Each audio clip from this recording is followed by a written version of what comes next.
When this guy comes home, he sees his door spray painted like shit, with only a single note saying, rooftop. He walks up there and finds a bunch of bullies who dared to come here. They also dragged his high school friend with them. They beat him so badly that it's hard to even call that mess a face anymore. Our boy gets really angry and asks how they can even call themselves humans. But they just joke around about the death of his sister who fell from this roof a while ago. That's their last mistake. They rush to kill our boy, hoping their numbers will help them. But they move like a bunch of idiots, trying to climb the stairs all at once. Lee Ah-jin jumps right onto the roof with a superhero landing and rushes straight for their leader. That bastard doesn't even have time to react and instantly gets his head crushed by a knee. The other thugs are shocked by how fast our boy is, but they're still stupid enough to attack again. Lee Ah-jin dodges the first baseball bat strike and knocks the guy out with a punch. At that moment, another thug almost gets him from behind, but he clearly sees the attack and blocks it. The baseball bat shatters, leaving the thug speechless. He just wets his pants when he sees the look in our boy's eyes. Then Lee Ah-jin picks up a broken piece of the bat and threatens to kill him. The thug immediately starts begging for mercy. Lee Ah-jin spares him and tells those losers to get lost. The main thing is that he saved his friend now. Yet he regrets that back then he failed to save his sister. And now he's determined to do everything to get revenge on the bastards who were behind her death. At the tender age of 17, Lee Ari had captured the hearts of many with her innate talent in K-pop.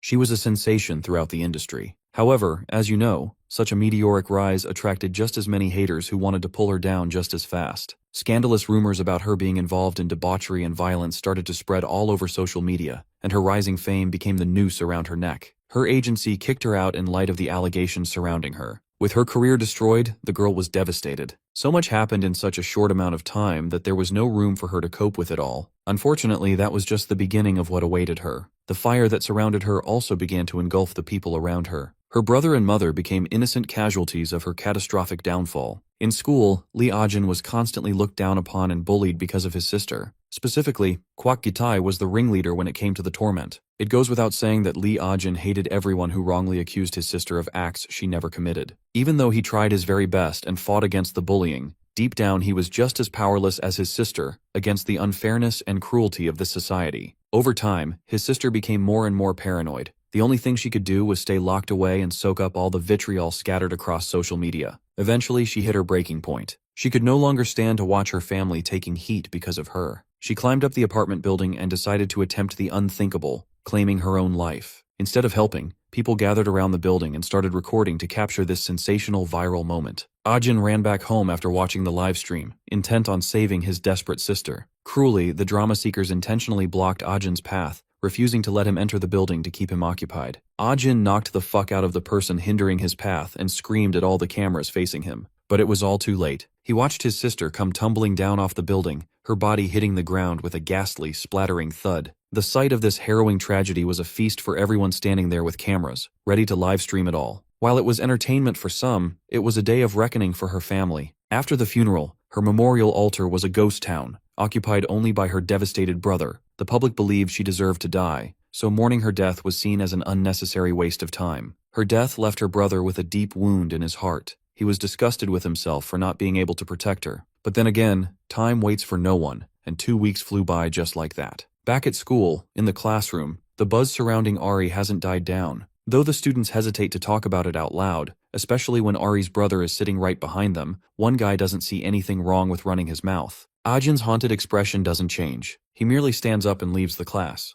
Even the other students find his despondency rather concerning. As Ah-jin walks down the corridor, he is spotted by the same bullies who always loved to trash him for his deceased sister. Since they were feeling bored and running out of cash, these bastards found the perfect plaything to cash on. Meanwhile, Ah-jin is standing under the vast sky, right near the roof's ledge. His exhausted eyes and pale skin betray the fact that he still hasn't gotten over his sister's traumatic death. His mind is clouded with all sorts of doubts, and he can't stop questioning himself on how and where he failed. Perhaps if he had arrived a little earlier, would he have been able to save his sister? His train of gloomy thoughts is suddenly interrupted when those same bullies smash an empty juice box into his face. The redhead is Min-jae, here to record the scene, while his scumbag friend, Gitai, is there to harass our boy. Actually, scratch that. In the previous sentence I mentioned that his train of thought was interrupted. I was wrong. Those bullies are literally invisible to him as his mind is still drowning in its own misery. Gitai the bastard walks forward and proceeds to slap the boy in an attempt to provoke him. Seeing that Ah-jin isn't reacting despite getting assaulted twice, the bully delivers yet another stinging slap across the boy's face. Yet, even that painful sting wasn't enough to wake Ah-jin from his thoughts. Noticing the lack of response, the goon gets ticked off and consequently unleashes a punch right into the boy's gut. The bastard continues to pummel Ajin's face, treating him like a fucked up piñata. Our boy continues to take every hit without resistance, as if he is immune to the damage. Someone weak like him doesn't have the right to live or to have been born. At least that's what Ajin's traumatized mind concludes. Simultaneously, the redhead continues to record the brutal beating the boy is taking. Once he's got a good length video, he decides to call it a day. He is certain that just these few minutes of footage hold viral potential, meaning free money is ahead.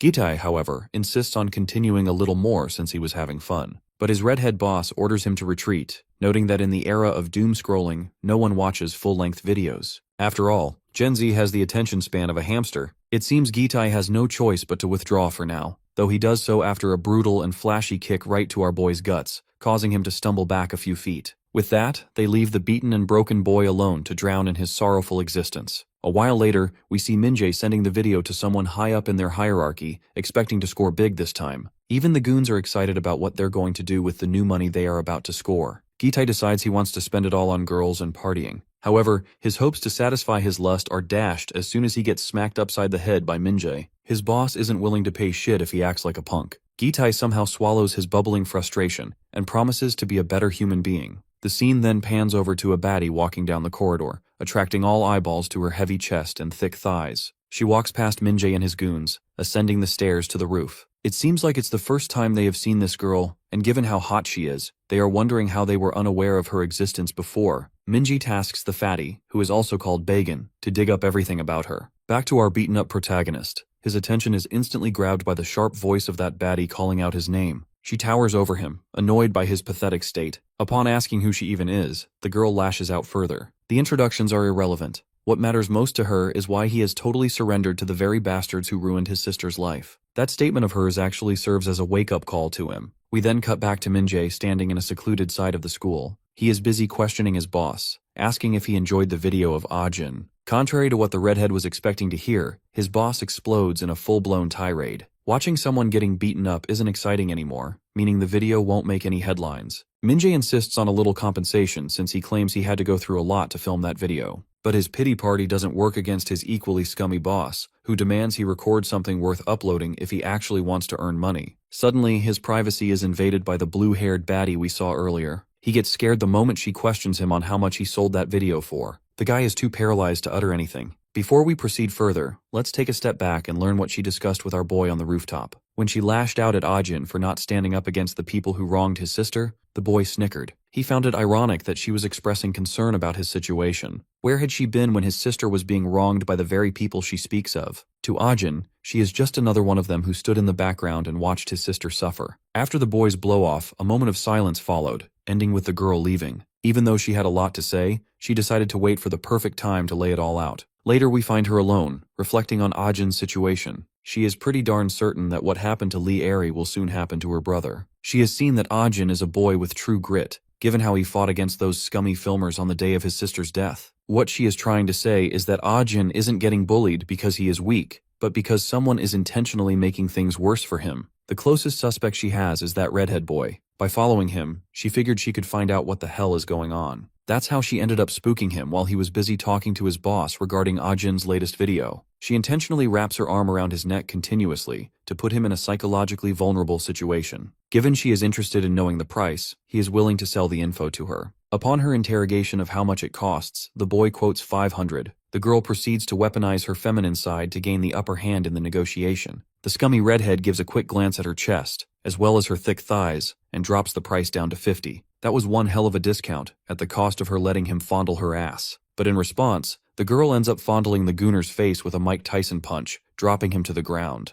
With him knocked out, she picks up his phone and thanks him for his cooperation. In the classroom, Gite notices Minjae has been absent for quite a while now and inquires about it. Our low-budget young Donald Drum isn't sure where he went, though he assumes he went to smoke some cigarettes. The bored Gitai gets up and decides to accompany Minjae for a smoking session. Seeing the boy leave without permission, the teacher starts yelling at him, but this jackass doesn't care. His teacher is just background noise to him. As he descends the stairs, he comes across the same voluptuous baddie. Gitai sees this as an opportunity to finally satisfy his desires by getting a hold of her soft buns. He tries to initiate a conversation by asking where she is going. However, the girl knows how to deal with these kinds of low-level scum. She bulldozes her way past the guy, ticking him off. Right then, his buddy also arrives on the spot, totally out of breath. Without wasting another second, he yells at his dimwit underling to get hold of her. Well, the opportunistic Gitai isn't willing to follow orders, only for his boss to scream at him. Gitai promptly begins dashing, but not before making it clear that he expects money as compensation. As he approaches the girl and extends his filthy hand to grab her, she uses her ultra instinct to slip away like a wet noodle. With her out of the way, the Gooner boy becomes a victim of his own momentum and tumbles down onto his face.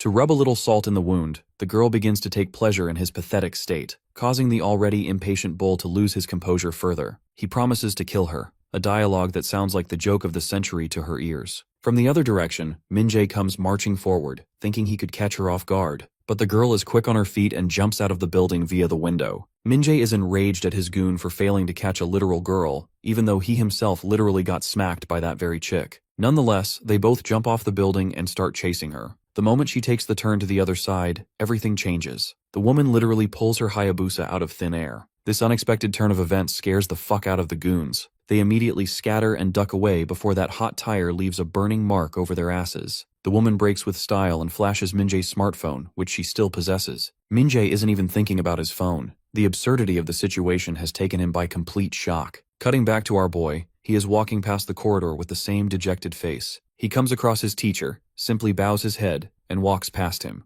Then there are all these students standing there, whispering among themselves. They feel uncomfortable having this blight around them. If only he could transfer out of this school and let them catch some air, because his pathetic presence is suffocating. These guys even speculate that he was also involved in his sister's death, all the more reason to hate him. As Ajin once again starts drowning in his thoughts, he is suddenly snapped out of it by the sound of an engine roaring. Peeking out the window, he notices that same girl riding a motorbike. This outgoing girl notices him too, and waves at him with a big smile on her face. A short while later, the trio of thugs reunites at their usual smoking spot to settle the score. Min-jae doesn't feel comfortable parting with his cash and hesitates to pay Gitai anything but shit. However, he doesn't want their relationship to erode completely, so he offers him $50 for his recent services. Along with the money, Min-jae cunningly adds a simple gesture of appreciation. The big guy takes the money and responds mutually. Though he doesn't look pleased, even Min-jae can sense the downcast look on his face. Min-jae asks if the small amount of money is the issue, but Gitai doesn't admit it. He simply slides the bills deep into his pocket. Min-jae knows full well that his phone is worth far more than this pocket change, which is why he sternly orders his big friend to drag that bitch down and retrieve the device. Gitai knows that this shit is way above his pay grade, so he tries to politely decline. However, Min-jae raises the stakes by offering 20 times the original payment. 20 is a magical number that instantly sends Gitai's mind into a state of euphoria. The bro literally begins to tremble at the thought. Hell, this uneducated runt can't even calculate how many zeros there will be in his payout if multiplied by 20. His fat friend does the mental math and quotes 10 million won as the payment. Just like that, the dude who once claimed he was having a hard time catching the girl is now ready to render her limbs useless and drop her at Min-jae's feet. Without further ado, Gitai takes his pig-like friend along with him, and they set off to score that big payday. Seeing their enthusiasm for the job, Min-jae feels smug and confident that the girl will get exactly what she deserves. Once again, the scene focuses on our boy, Ajin, walking down his lonely path. After hearing everyone speculating and spreading false rumors about him, he can finally relate to his sister, who went through this exact same shit. Back then, the rumors and speculations were so loud that his own voice was lost in the noise, and no one was interested in listening to the truth. Now that he thinks about it, he might have been wrong to assume that no one was listening. That busty chick is perhaps one of the few who noticed the injustice. Before he can unravel this epiphany further, he is smacked by Bagan from behind. The goon flashes his phone screen and demands to know the whereabouts of the girl. Of course, Ajin identifies the woman, but he isn't sure where she is right now, and he remains honest about it. But the fatty isn't buying it. He clearly saw her heading to the rooftop, so it goes without saying that she ran into him. Ajin remains in cold silence while Bagan continues to pester him for answers. Then again, Ajin's response remains the same.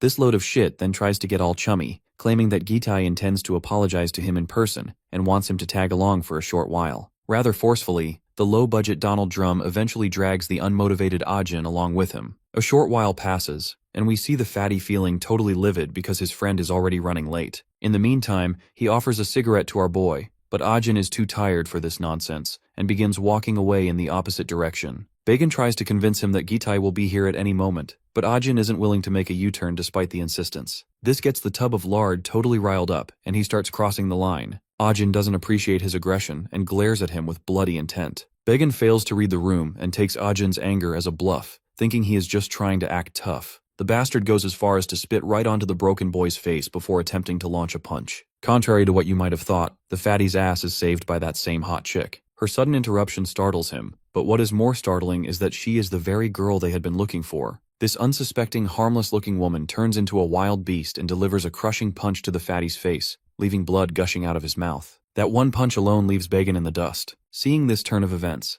Ajin is forced to reckon with why she continues to follow him. First of all, the girl makes her intentions clear. She isn't into him. She is just trying to fill the void of loneliness left by misery. Ajin wants her to cut the crap and reveal her main agenda. But before the girl can say anything, a filthy bastard snipes her from behind, delivering a crushing hit to the back of her head that causes her blood to splatter everywhere. That single headshot leaves her tumbling to the ground, while the bastard who executed this scummy attack feels annoyed that his weak wooden rod shattered into splinters upon impact. It's not just one goon. There is an entire entourage of lowlifes, all here for one purpose only. The one leading the charge is Gitai, who snickers like a hyena watching the girl down for the count. One guy helps Began get back on his feet. His friends are glad for baiting the bitch all the way here, while Began feels glad that his hunch was right.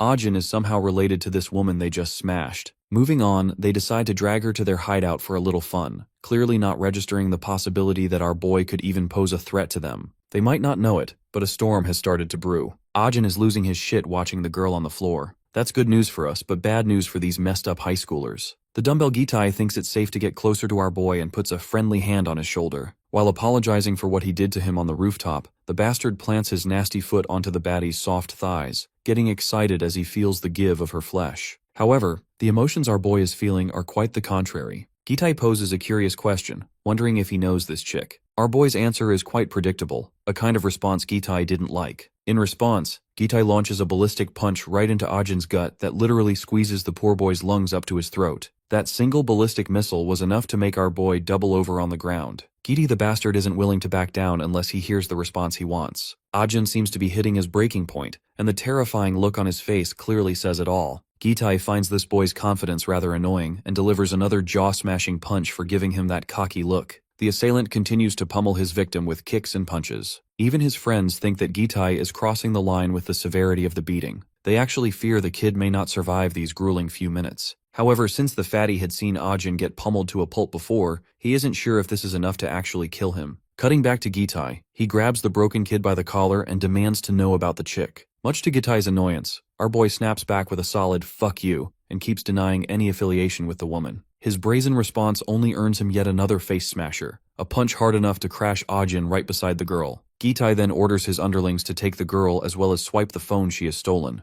As she lays there motionless, one dickhead lifts her up like a sack of potatoes, while another finally finds the phone they had been looking for. Seeing this, Gitai gets excited, thinking they are about to hit the jackpot. Even the fatty is losing his shit over the millions of won Minjae had promised them. However, their happiness is short-lived because they have fucked up big time. The one carrying the girl reports that she has stopped breathing. This news comes as a massive shock to everyone standing there. The atmosphere, once charged with positive energy, has expired into despair. They know that if she is dead, they are fucking dead too. The one holding the girl panics hard and dumps her out of his hands. The other goons are also panicking, wanting Gitai to do something, otherwise doom awaits them. Gitai feels annoyed by how pathetically they are responding to the situation. They are bitches, not gangsters, panicking over mere speculation. For all Gitai cares, it's impossible to kill someone with just a single strike. He suggests they check her themselves if they have any doubt. The Gooner fatty's heart gets pumping hearing this, and he takes the responsibility to check if she is alive. However, Gitai wants to do this divine work himself, so he shoves the pathetic fatty aside.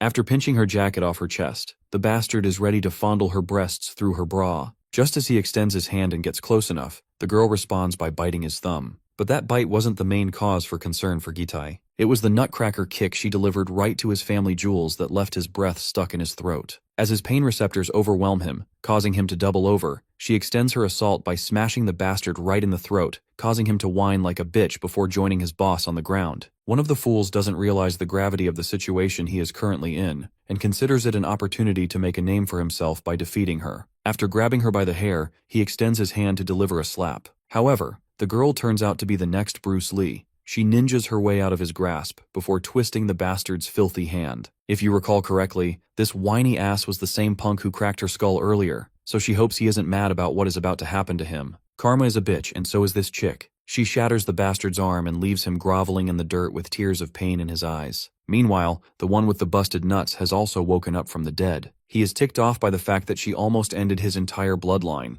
Seeing a pointy, splintered wooden stick, he grabs it and swings it at her, aiming the jagged end right at her. The girl is scared for obvious reasons. This lunatic is literally attempting to murder her. Thankfully, Ajin smacks the goon's head with a fire extinguisher, literally knocking him out with that single devastating strike. Once the goon god is down for the count, his equally goonish buddies are shocked out of their minds. Since there are only 2 people they have to deal with, their numbers give them confidence, and they charge forward to take our duo down. Ajin isn't fucking around anymore. He pulls the pin and puts the fire extinguisher to use, suffocating those bastards in thick CO2. Taking advantage of the low visibility, the duo pulls themselves out of the smog and starts walking in the opposite direction while supporting each other. The girl is exhausted, not sure if she can run any faster with her cracked head. Luckily, her car was just around the corner. After getting into it, she gestures for Ajin to get inside. That's how they both manage to rendezvous and escape the place in her sleek Mercedes AMG. Ajin is still shocked by this unexpected turn of events, wondering if she even has a license. To keep her introduction simple, she introduces herself as a cyber wrecker, a term that clearly flies over our young man's head.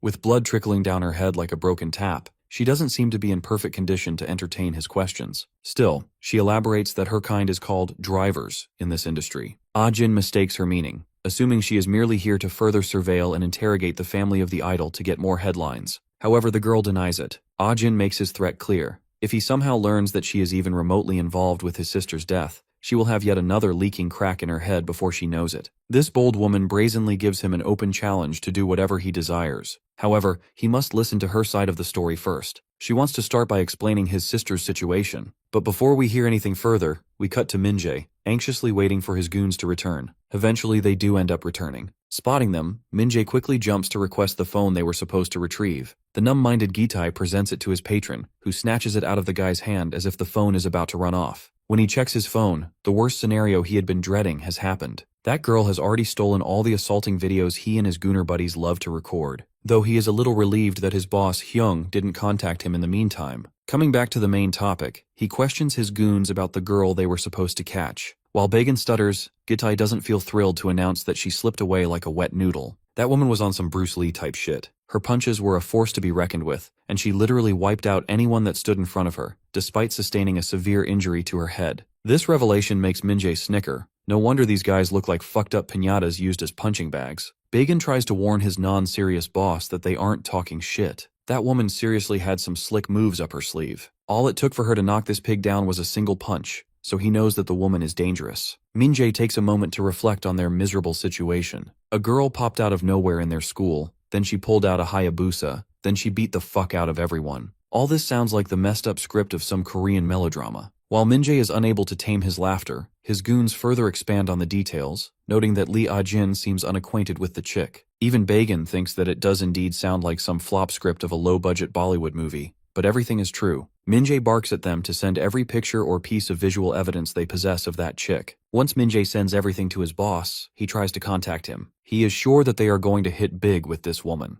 Back to our duo, cruising down the road in her car. The girl questions him if he knows the NewTuber who began posting all the wrong stuff regarding his sister. Just for context, NewTuber is their version of a YouTuber. Well, Ajin has no clue who is behind all this. The chick claims that she has some clues. The channel called Geico TV is the one behind it. It seems like Ajin is unfamiliar with this channel's presence, much to the girl's bewilderment. After all, this channel is a big name in the industry. Someone who lives under a rock or doesn't use NewTube would be the only type unaware of its presence. Well, Ajin claims that he does indeed use NewTube actively, but only to browse cat videos. What a Chad, I would say. Moving back to the topic at hand, the girl decides to explain her line of work in the simplest form possible. You see, there are people called cyber wreckers who intentionally hunt for controversial stories. If they don't find any spicy drama, they stoop so low as to manufacture false narratives about famous personalities just to stir up controversy. Take his sister as an example. She became an innocent casualty of these cyber wreckers who were looking for sizzling headlines to cash in on. Working with these filthy groups are operatives called drivers.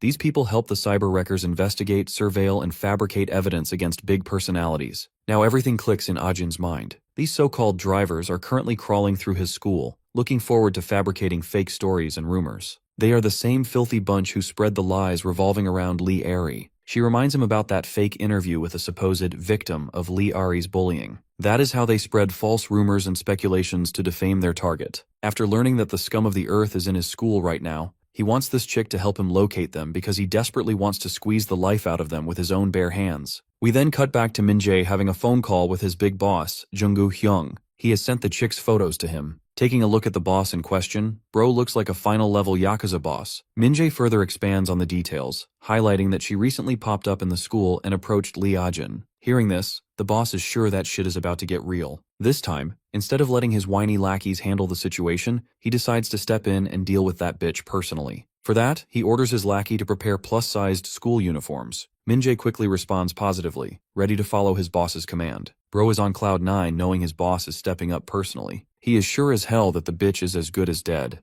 Even his goons are startled to see that satisfied, sinister grin on his face. They too are sure that Min-jae must be scoring quite big for him to celebrate the moment like this. Somewhere in a secluded area, Ah-jin and the chick arrive at a mansion. The girl proceeds to get inside, while our boy follows suit, though he feels a bit reluctant to walk right into someone else's private property. Seeing his hesitation, the girl wholeheartedly welcomes him into her home, wanting him to be comfortable. Witnessing the grandeur of the place, anyone would be starstruck and rethink their situation, and our boy is no exception. The girl is very exhausted and reclines back on the couch lifelessly, letting her body rest. Ah-jin suddenly notices something interesting. There is a portrait of a happy family of 3, which also features this chick. This clearly means it's her and her family in that picture. Naturally, the boy wants to know if this house belongs to her. The girl responds positively, though she wouldn't call it her residence. For her, this is just a backup, a safe house nestled within the mountains, away from prying eyes. It serves as a good hiding spot. The boy is still staring at the portrait of the once happy family, making the girl believe that he is simply captivated by her cuteness. The boy remains silent even at her teasing, much to her annoyance. The girl doesn't like how he is treating her and acting like the adult,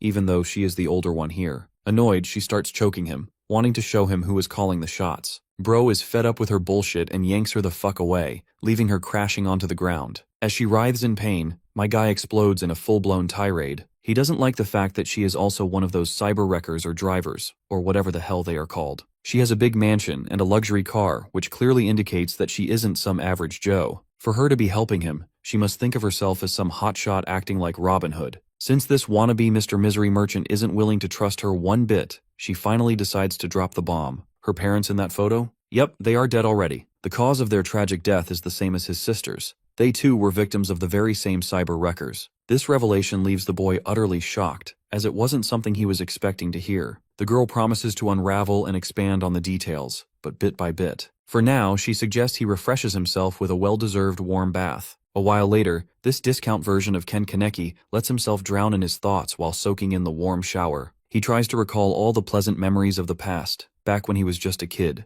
The company name he noticed in the background of that girl's family photo holds some fond memories, but Ah-jin can't seem to recall them properly. From what he can remember, he realizes that he was a big sucker for the fried dumplings this company sold back then. He would always insist his mother let him eat this overly processed, highly unhealthy consumable, but she always showed resistance. There was once news that exposed how these dumplings were produced using expired food leftovers. Since he had been craving dumplings so badly, she promised to fetch some handmade ones. Even though his little sister was just as small and adorable as him, she expressed traits of maturity beyond her years. She knew that what her brother liked was total trash, a comment that infuriated our little protagonist back then. The news about that company using expired ingredients for their products was all over the place. The scandal caught so much fire that the owners of that company preferred taking their own lives rather than living under the crushing weight of society's pressure. And those owners were that chick's parents. A while later, we once again catch a glimpse of the girl, chugging down beer and refreshing herself with some snacks after a satisfying bath. Our boy joins her and grabs a dumpling to eat. Seeing how he just started eating without asking for permission,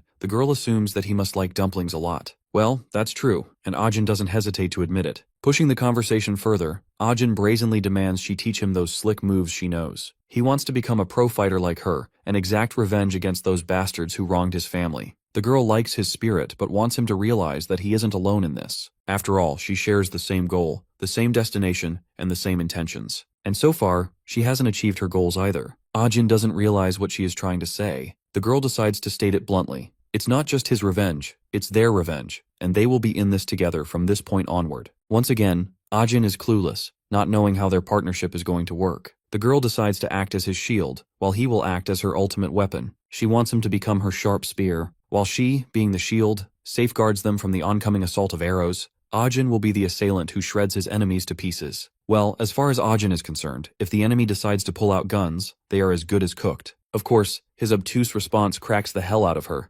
Ajin apologizes for the little joke he made. He understands the implications, and isn't that useless. Both goofballs go on like this for the entire night. Honestly, this is the first time Ajin has felt alive ever since his sister's tragic death. He also understands what this girl is going through and what her intentions are. The doubts he once harbored against her have now diminished. It's almost midnight, and we find Min-jae still busy planning their next course of action with his lackeys. He assigns his dim-witted underlings the task of luring that girl right to Junggu-hyung. However, Gi-tae indirectly shows his reluctance and objects to Min-jae's idea. He suggests another, easier way of dealing with it. Of course, this gets the ignorant and arrogant Min-jae all riled up. He hates how his dog is trying to correct his master. Just as he is about to punish his underling by striking him, Gi-tae grabs his angry boss's hand in midair like it's no big deal. Gi-tae makes it clear that the shit Min-jae is asking for is way above his pay grade, and he isn't taking any orders unless he gets the due amount. Still annoyed, the redhead yanks his hand away and promises to pay him the amount he deserves, though he needs some time, since he can only pay once Junggu-hyung transfers some funds to him.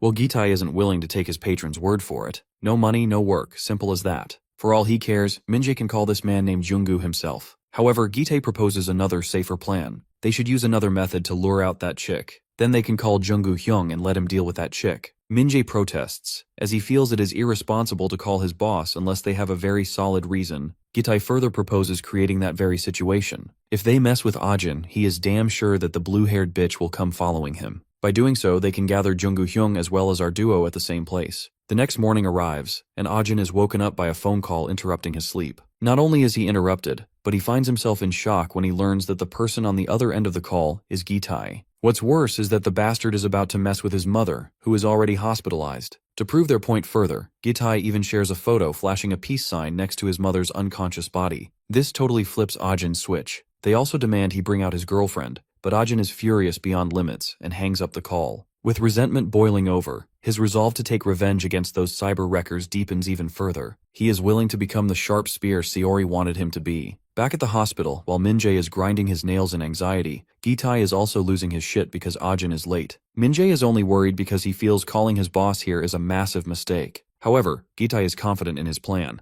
Let's not forget about the fatty. He seems to be the only sane person out here, realizing that coming all the way to a hospital to harass someone with a disabled mother is hitting a new low. Right at that moment, the terrifying boss of Min-jae, Junggu, arrives in the ward. Not even a second passes before the redhead is bobbing his head down, making sure he is paying due respect to his senior. However, Junggu walks past his underling as he glances around, trying to figure out this setting. For a moment, his eyes land on Gi-tae, who also bows his head in respect. But the big guy isn't here for this crap and demands to know where that bitch is. The redhead is quick to respond, assuring his boss that Ajin is already on his way here with his girlfriend. Junggu then questions why they are here of all places. After all, they were supposed to be in school, so it makes no sense for them to be standing here in a hospital ward. The redhead hesitates to respond, having no clue how to cover up this mess. However, he doesn't need to rationalize their situation, because Gi-tae claims it was his idea. The big guy walks up to Gi-tae and poses a weird question, wondering if he executed this ridiculous plan for money. He slaps Gi-tae without any warning, like he is hitting a toddler. After all, he was supposed to encounter that chick in the school, not here. Gi-tae tries to defend his absurd idea, claiming it was the most efficient and fastest way to bring her out. His excuse earns him yet another slap, because that wasn't exactly what Junggu was expecting to hear. Those humiliating slaps sting, and they sting Gi-tae's ego even more. Even the two goofballs on the sidelines have no clue what the hell is going on. As if on cue, our boy arrives just in time. The boy ignores everyone in the room and rushes with lightning speed toward his mother's bed. Seeing that she is doing fine, he feels momentarily relieved. Directing his attention toward the goons in the room, he confronts them for their theatrics. The top dog in the room also turns his attention to this high schooler. He seems quite pleased, meeting Ajin for the first time in his life. Naturally, Ajin is confused about who the hell this clown is. Junggu isn't interested in responding to the boy's queries. Instead, he pulls out his phone and shows Saori's picture, wanting Ajin to respond if he is familiar with the girl. Ajin, on the other hand, is busy battling his own curiosity. Not only is he unaware of this new character, but he also notices that those goons on the sidelines are looking scared shitless for some odd reason. The mystery that these guys are after Saori only makes everything more convoluted. Junggu breaks the silence by pointing out that the chick in the photo is supposed to be our boy's girlfriend. Of course, Ajin denies such a bullshit assumption. Well, that wasn't exactly what Yoongu was expecting to hear. Our boy doubles down on what he just said. Gitai, the one who had suggested the idea of that chick being Ajin's girlfriend, starts yelling at our boy, accusing him of lying. Yoongu once again wants the kid to confirm if what he is saying is true, and our boy remains unhinged from his stance. However, Gitai continues to accuse Ajin of lying. In order to verify if Ajin is lying, the bastard gives our boy a scary look and threatens him with his mother. Even then, Ajin isn't budging. Seeing this, Gitai shouts even louder, threatening him to start parroting the truth if he wants to live. At this point, Junggu has figured out what is going on. He walks up to Gitai and grabs him by the hair like some fucked up dog, then follows up by delivering yet another devastating cheek clap. That single hit flattens Gitai's cheeks like a pancake, with blood spitting out of his nose. From what Junggu can tell, Gitai knows shit about our boy, and that's exactly what Junggu dislikes about this situation. He hates being deceived and lied to, so he unleashes divine punishment by bestowing a barrage of brain-scrambling slaps that leave everyone's balls climbing up into their throats. The slaps continue until Gitai screams for him to halt. Surprisingly, the beating comes to a halt for a moment, giving Gitai a second to question why he is getting sucked up like this. Junggu releases the grip on Gitai's hair before making his reason clear. It's obvious that Ajin admitted he has no affiliation with that woman, and that's the only reason Gitai earned all that beating. Of course, the bruised and battered dim-witted bully is angry at Ajin, thinking he put him in this tough position. Out of anger, he goes as far as to charge forward with his fist targeted at Ajin. But since Junggu is standing between both of them, he uses his slick moves to slither away from Gitai's oncoming onslaught and then lands a gut-wrenching jab, leaving Gitai doubling over on the ground. With the menace put to rest, Junggu turns to our boy and quizzes him with a million-dollar question. This scary man wants Ajin to ponder the identity of the culprit who killed his sister. Well, that unexpected question forces the boy to think beyond his current situation. The man once again grabs Gitai by his hair and starts beating the shit out of him, all the while forcing Ajin to think about who was behind his mother's hospitalization and his sister's death. These strong questions eventually make Ajin seek answers. Every rumor and every false statement released against Lee Ari, literally anything that she didn't commit, was fabricated by only two bastards. It was Gitai and Minjae, but the one who turned them into soulless devils was this bastard Junggu. He would pay Minjae for fabricating false evidence against Lee Ari, and Gitai was his accomplice who also got a portion of the payment. These bastards were happy to get paid for his sister's blood. Eventually, Junggu gets tired of beating up this human-sized piñata. While our boy has figured out most of the stuff, he still has to figure out one thing. Why did Junggu need a fabricated video, and why did he target his sister in particular? He is dying to have these questions answered. So Ajin musters up his courage and takes his stance against this bastard, wanting him to spill all the beans. For a moment, Junggu feels surprised, then gets amused to see this weakling clown feeling so bold. The overly emotional boy's feelings take over, and he delivers a well-placed punch to the bastard's face. However, as fast as that punch might be, it doesn't do shit against this towering bastard built like a tank. Hell, bro isn't even mad after getting hit. He finds Ajin's attempt rather adorable and pinches his cheek like he is some gullible kid. Even a monster like him realizes that it's not appropriate to escalate things in a patient's ward, and decides to postpone their confrontation for another day. In their next meeting, Junggu promises to quote the name of his sister's killer. But then again, not that it matters anymore, since a powerless kid like Ajin can't do shit. He twirls around to leave, while our boy's ass kisses the ground after he stumbles over himself. Junggu orders his redhead underling to put Gitai into a wheelchair and drag him out of there. With that, the lackey begins pushing the wheelchair occupied by the unconscious body of Gitai. Before exiting the door, Junggu promises to spill all the juicy details once his mother wakes up from her slumber. After all, she too has the right to learn the name of the man responsible for her daughter's death. With those final words, Ajin is left alone with his mother in the ward. Well, not alone actually, because I almost forgot about the fat ass who almost scares our boy to death by poking him from behind. As the scared Ajin turns around, he is greeted by this crying mess of a fat fuck, shedding tears like a humiliated bitch. Ajin strongly reacts to his presence since he is one of the bullies too. The whiny bitch apologizes, claiming he didn't know that the shit would turn into a full-blown mess. In order to explain himself, he begins unraveling his side of the story. One day, when Bagan was just staring at his fangirl account, he was jolted back to his senses by a stinging slap from Minjae. Lately, the girl he was gooning over was none other than Lee Ari, our boy's sister. She was an idol who had just transferred into this school. The redhead didn't understand why this gooner was sniping pictures of someone he couldn't even dream of reaching. As it turned out, the fatty was balls deep into whiz-girl culture, and he was one of the handlers of a fan account. So, it was basically his job to take photos of whiz-girls. He usually received DMs on his fangirl account asking for pictures, with buyers willing to pay 100,000 won for each. He refused to stoop that low since he is a bona fide whiz-girl fan. This was the moment a sinister plan took birth in the redhead's head. It was an opportunity to get rich he couldn't miss, so he threatened Bagan to hand over his fangirl account. 2 weeks passed, and Min-jae was keeping a close eye on Lee Ari's every movement. He had thoroughly familiarized himself with her schedule and daily routine just so he wouldn't miss any opportunity to take photos. Lately, no one was requesting Lee Ari's pictures because the previous backlog of images consisted of very similar photos, and buyers needed some fresh stuff. That's why Bagan often ended up beaten for not getting good pictures. One day, the redhead received a custom order of images. The buyer was willing to offer thrice the price if the pictures were taken according to his liking. As much as the redhead was enticed by the offer, he was equally skeptical. Since he was only given 60 seconds to make his decision, Min-jae was further put into a dilemma, wondering if someone was pulling his leg. So, he decided to ask for 100% payment in advance. Only then would he proceed with the order. As soon as he sent the account details, a deposit of 3 million won hit his bank account,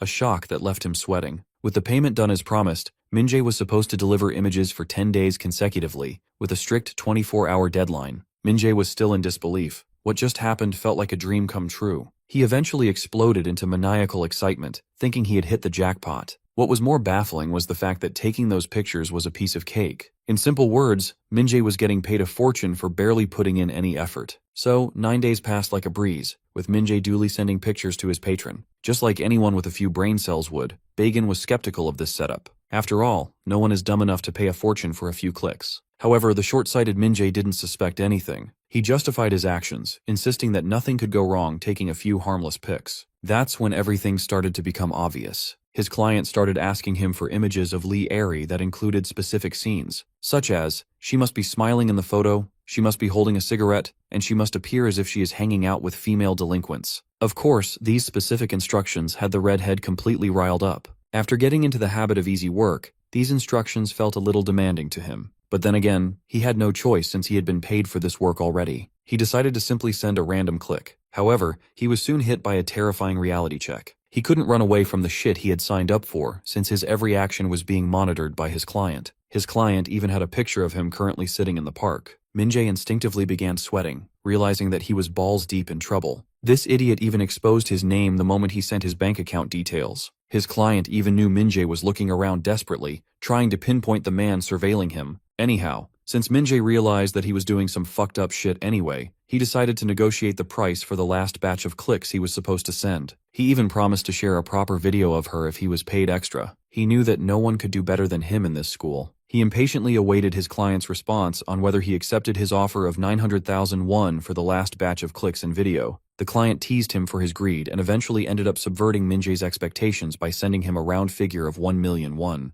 Min-jae hadn't even recovered from the shock when his client dropped yet another thunderbolt. If Min-jae ended up producing good results, he would be rewarded with another batch of 1 million won. As you can see, it was a slow and deliberate movement that truly pushed Min-jae to take the path of a demon. Even his fatty friend was absolutely scared of his friend at this point. The next day arrived when Lee Ari found herself surrounded by a bunch of chicks that truly belonged to the streets. They teased the girl with their subtle jokes and flattered her with compliments. After all, she was an idol for a reason. These delinquent girls were intentionally acting chummy. Once they had the situation under control, one of the girls decided to take Lee Ari along with them to the tuck shop. The girl grabbed her and forcibly dragged her with them. Since Lee Ari had never been to a snack shop before, she was excited to pay a visit. This revelation came as a great surprise to the delinquent girl, and what was more shocking was that Lee Ari didn't have any friends. This gave the delinquent woman a perfect opportunity to get closer, and she introduced herself as Hayoung. And this is how those girls finally won over Lee Ari, who was an unsuspecting prey failing to see through the trap she was falling into. Bagan, on the other hand, was watching everything play out against her. Back then, Bagan wasn't sure what to think of this situation. On one side, he was getting to see his favorite idol up close, but on the other hand, he was an accomplice conspiring behind her back. This left Bagan conflicted between two distinct and opposite emotions. A few days passed, and that girl Hayoung lured Lee Ari to the back of the school building after pretending to take her to the tuck shop. When Lee Ari inquired what they were doing there, Hayoung played her cards well and showed a bruise mark on her neck. That charlatan began spewing some bullshit sob story about how her drunken father hit her last night. Once she had complete control over the situation, she decided to play her final card. She pulled out a cigarette, supposedly meant to soothe her mental stress. Since Lee Ari is her friend, she offered her a cigarette too, wanting her to accompany her. She claimed she would feel better if they smoked together. Of course, Lee Ari was terrified at the thought of smoking, but that manipulative goddess gaslit her to the point that Lee Ari wasn't even aware of herself before she grabbed that cigarette. Right then, the other bitches also popped up right into the scene, all there to gaslight the poor girl even further. While those girls surrounded Lee Airy, making her feel uncomfortable with all their manipulative and gaslighting bullshit, that redhead asshole was recording it all. And that's how Minjae accomplished his first news report video. Back in the present, our boy is stunned to hear this side of the story, and he is curious about what the fatty means by news report. The whiny mess of fat is still crying like a kid while further clarifying that the job of taking the pictures and videos that Yoongu requested was called reporting. Ajin grabs the trash by his collar and demands he spill the other beans too. Right at that moment, Saori enters the chat. The moment her eyes land on the filthy face of this fat ass, she is absolutely pissed and literally teleports from her spot, only to kick the piece of shit hard, making sure he is knocked out. While the girl feels very good after venting some of her steam with that jaw-breaking kick, Ajin's butt kisses the floor as the reality of the situation sinks in. He is exasperated after learning about the culprit behind his mother and sister's situation. He eventually cracks the hell up, having no clue how he is going to protect his mother if those bastards come after her. Saori eventually snaps him out of his frenzied situation. However, the mental breakdown Ajin is having causes him to lose consciousness. The weight of it all is just too much for his weak heart to handle. In the hospital's parking lot, our boy rests inside Saori's G-Wagon, while she's busy reporting the gist of her situation to someone over the phone. After assuring the recipient that everything is sailing smoothly, she promises to visit them soon, along with her new friend. With that, she hangs up and turns her attention toward Bagan, ordering him to step a little closer. Unsurprisingly, the guy is quaking in his boots, dreading the worst. Reluctantly, he gets right up in her face as ordered. Saori begins to scrutinize him, unsure if it's wise to believe the story he just fed them. She even threatens the pig with dire consequences if she catches him lying. Desperate, Bagan doubles down, trying to convince her that he's telling the truth. Since Saori doesn't have much else to go on, she decides to buy his words for the time being. She asks him what he's planning next. He isn't exactly thrilled to admit that his friend Gitai took a severe beating, so it goes without saying that the guy is out of commission for now. As for that bastard Minjae, well, he can't do shit, at least not without Gitai's brute strength. This leaves only him, and he promptly gets a swift bonk on the head from Saori. She wants the scumbag to pay for the crap he pulled with his equally trashy friends. Naturally, Bagan starts shedding tears like a little bitch, and promises to do whatever she wants. He also makes sure to apologize to her for his wrongdoings. However, Saori makes it clear that she isn't the one who deserves the apology. It's the guy resting in the G-Wagon. And let's not forget about his sister. Even if she's in heaven, she deserves an apology too. The scene then abruptly cuts to the hospital ward where Ajin's mother is admitted. Shockingly, she finally regains consciousness, only to find 3 bastards looming over her bed. It's Jungu and his goons, out there to intimidate the poor patient to death. They're recording a video as that prick Jungu prepares to pummel her with slaps. Meanwhile, Ajin is watching everything unfold from outside the door, standing there helplessly. Even his deceased sister's specter appears out of nowhere, haunting him with a grim question he'd been asking himself for a while now. Why is he just standing there instead of doing something? Thankfully, his absolute misery ends the moment his eyes snap open in the real world, completely out of breath. Saori is also in the room, sarcastically hoping he had a pleasant time sleeping. After all, the bed he's occupying is supposedly the exact same model Drake has in his Toronto mansion. While the girl is totally in the mood for banter, Ajin lunges at her. He's still reeling from watching his mother get violently slapped by Jungu in that harrowing nightmare. With pure dread washing over his face, he yells at her, demanding to know if his mom is doing all right. He's utterly terrified that Jungu will actually go after her. The nonchalant girl isn't having any of it. The spit flying out of his mouth and landing right over her face is something she simply won't tolerate. So, to shut his trap, she shoves him back, dropping him onto the bed. To spice up the scene further, she climbs on top of him, putting the kid in a highly vulnerable position. She just wants this dude to calm the hell down. The mother he's so worried about has already been transferred to a secure location with strict entry restrictions. In short, Jungu and his lackeys can't touch her. Now that Ajin's immediate worries have been washed away, there's something else making him feel incredibly awkward. Well, she's literally straddling him, and her heavy chest is hanging right in his face, putting Ajin in a very tight spot. Realizing how uncomfortable he is, Saori decides to capitalize on the opportunity and starts messing with him even more. For a gooner like him, it's way too much to handle. The final straw drops when she starts tickling his ear with her warm breath. Redlining his goonometer,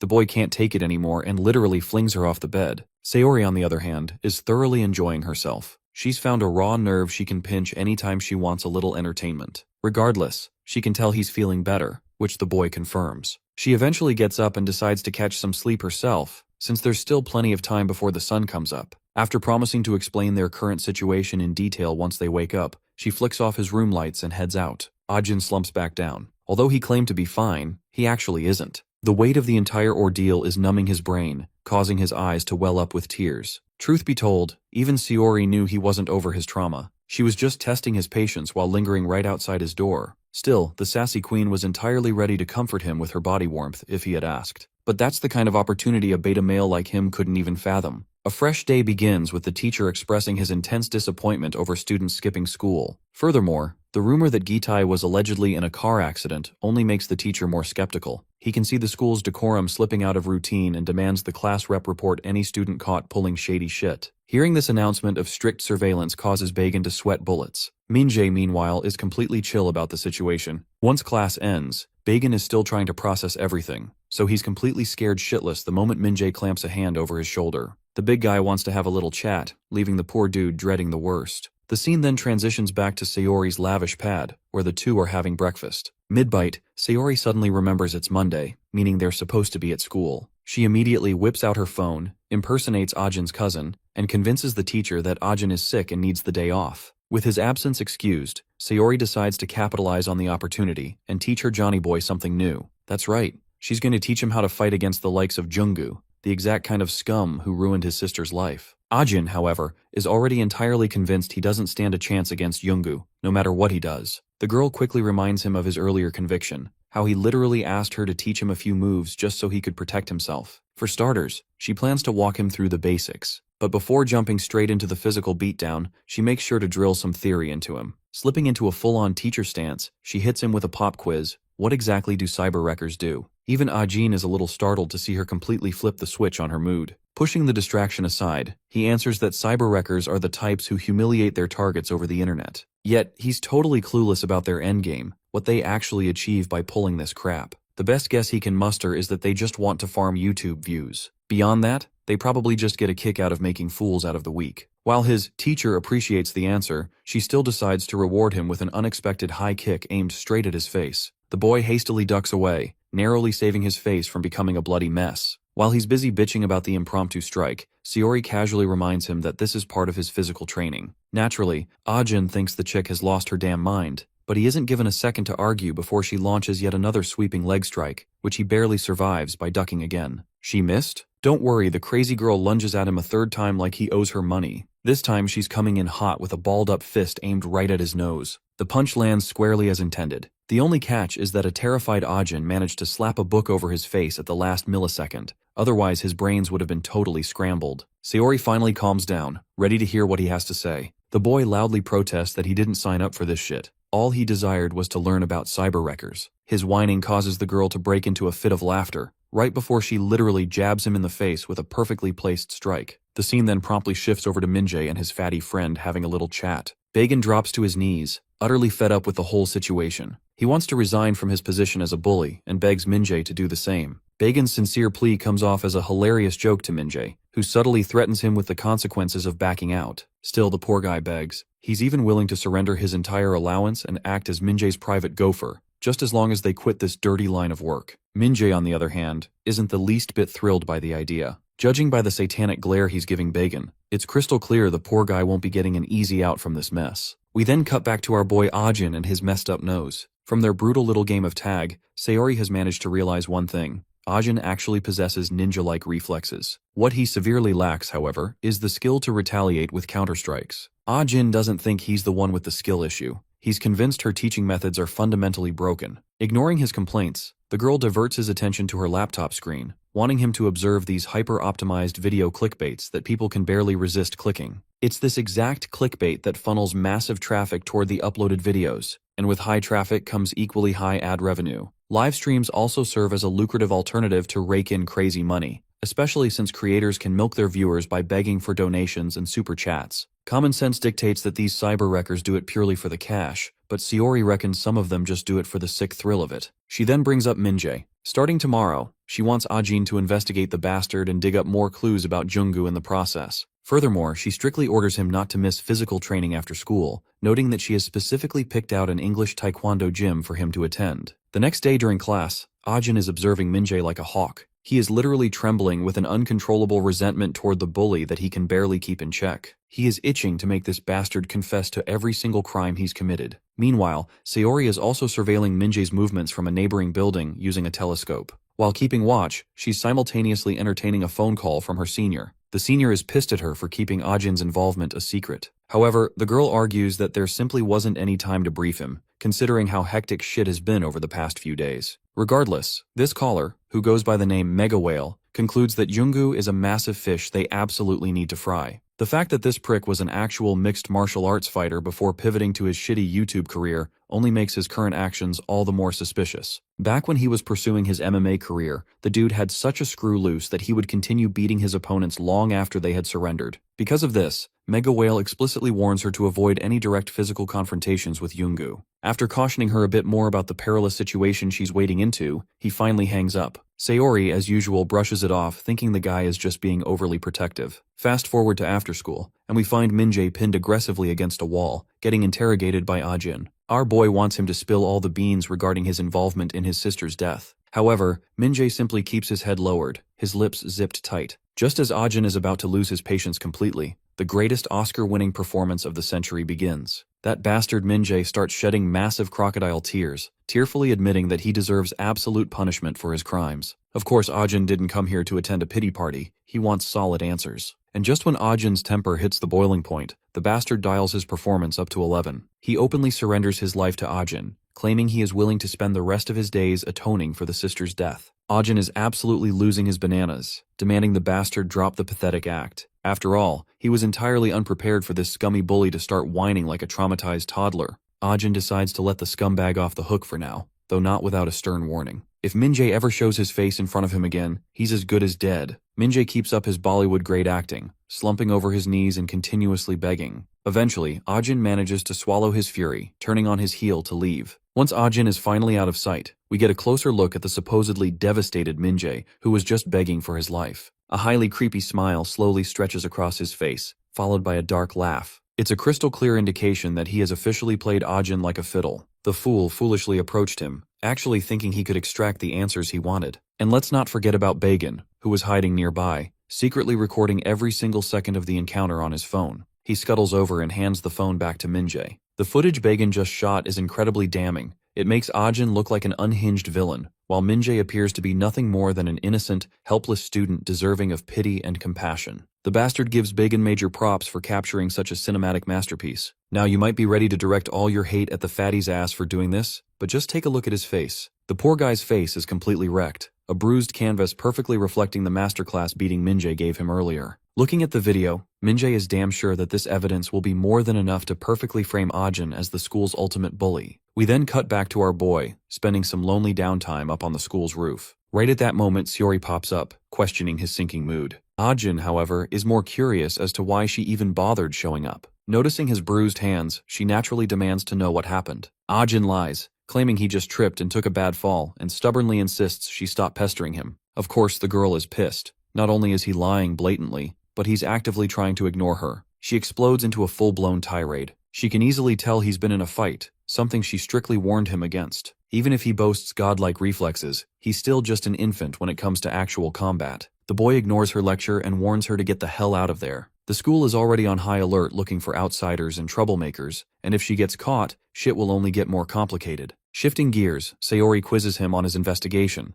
Did he manage to dig up any leads about Junggu and Minjae's true nature? Funny she should ask. As we already know, Ajin clearly had a run-in with that bastard. He explains how Minjae broke down into a crying mess and apologized. Ajin admits he desperately wanted to pummel the scumbag to death, but he froze up, feeling puzzled and entirely unsure of what to do. Hearing this, Sayori realizes that his soft heart has become a noose around his neck. If he continues acting like a happy-go-lucky pony, he can entirely forget about exacting any revenge. He simply ain't built for that shit yet. So, to harden him up physically and mentally, she announces the commencement of a brand new training regimen tailored specifically for him. Eventually, Ajin finds himself staring at the entrance of a martial arts dojo. This is ground zero, where they'll start his training to become a hardened fighter. Inside, two kids are already busy duking it out. It seems Sayori is familiar with them. The girl is Yeji and the little boy is Wooju. Spotting Sayori, Yeji beams with happiness at seeing her senior. As she's doting on the kids, the big cheese of the dojo arrives. Meet Jerry, the chief master of this English taekwondo gym. Spotting Ajin standing there, Jerry instantly feels the itch to use the boy's face as a punching bag for some reason.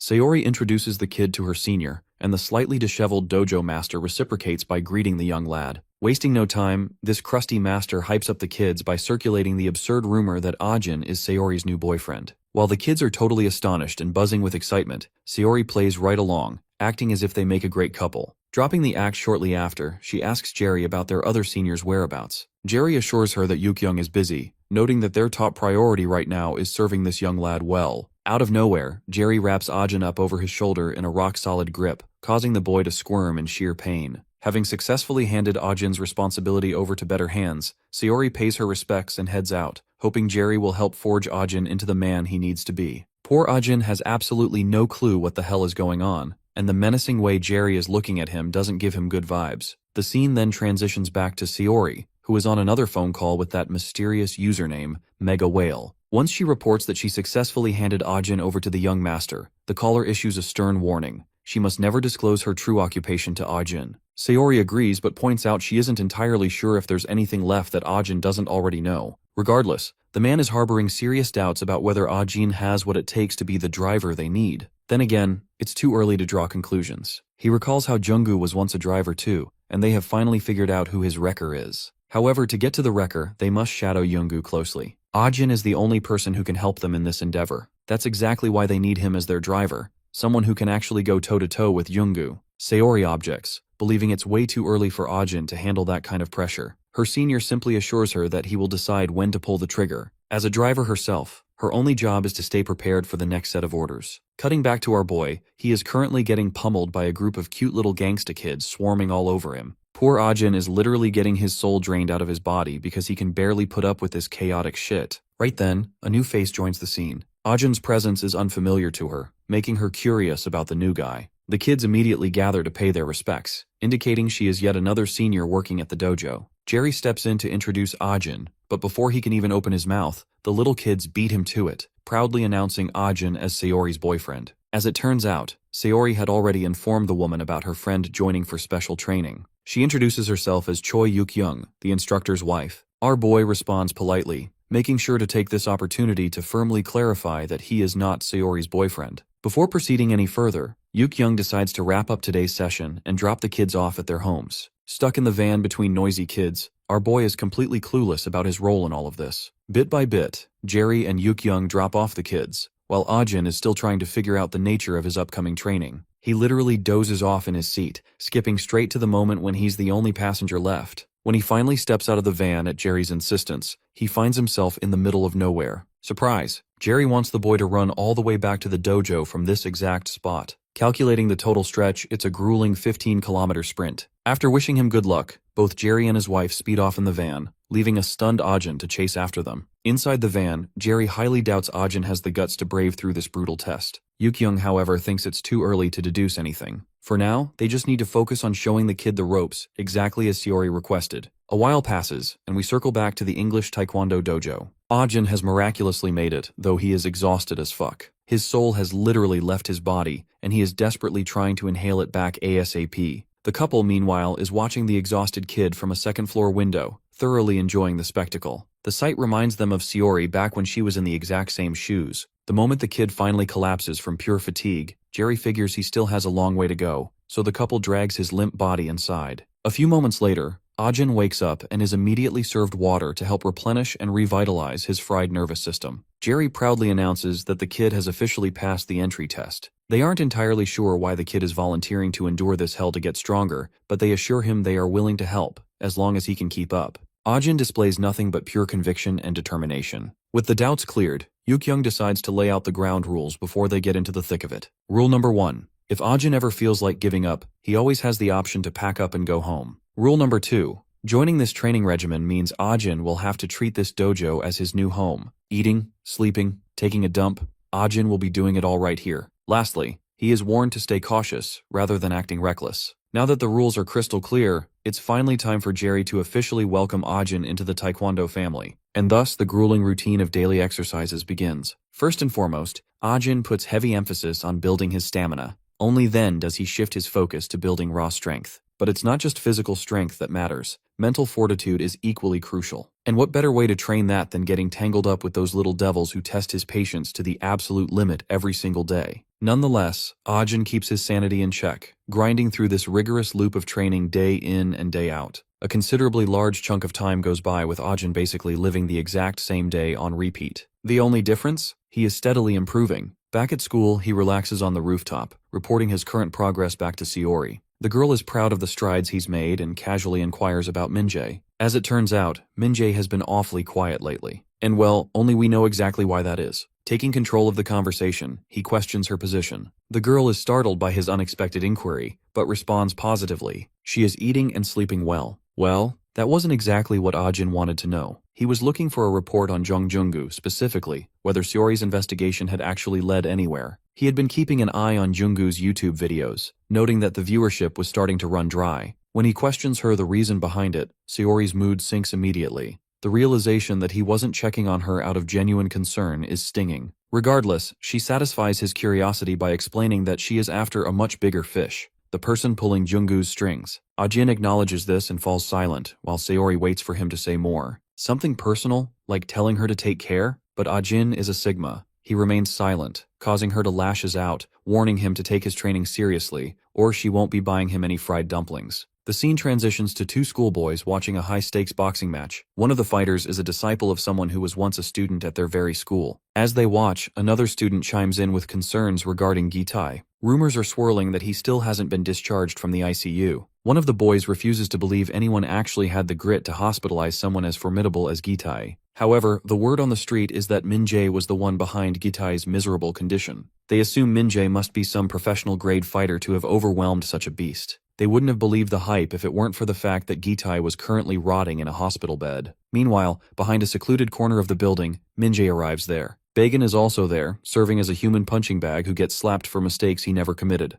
Right now, Minjae is livid because Bagan arrived late and bailed the previous day. To avoid further wrath from the redhead, Bagan reluctantly reports that the blue-haired girl is still under the radar. This unpleasant truth only serves to anger Minjae further, triggering another sharp slap. He is annoyed that Bagan failed at the one simple job he was assigned. Our low-budget Donald Drum is intimidated like a traumatized victim, quivering at Minjae's threatening posture. He begs for mercy, claiming he tried his best, even spending the entire night staking out Ajin's house. Minjae is finally satisfied and gives his slave an approving smile. Suddenly, Minjae is called out by the same group that was just praising him. Under the assumption that Minjae is the next Mike Tyson, one of the guys bows his head in respect, much to his buddy's confusion. The ball licker of the group whispers to his friends to do the same, to bow at the might of the great Minjae if they don't want to be devoured. That's how Minjae ends up with 3 loyal dogs at his command. If you don't recall, these guys used to be Gitai's lackeys, now ready to serve under their new master. Even Minjae is initially clueless as to why he's receiving this much respect. But he soon connects the dots.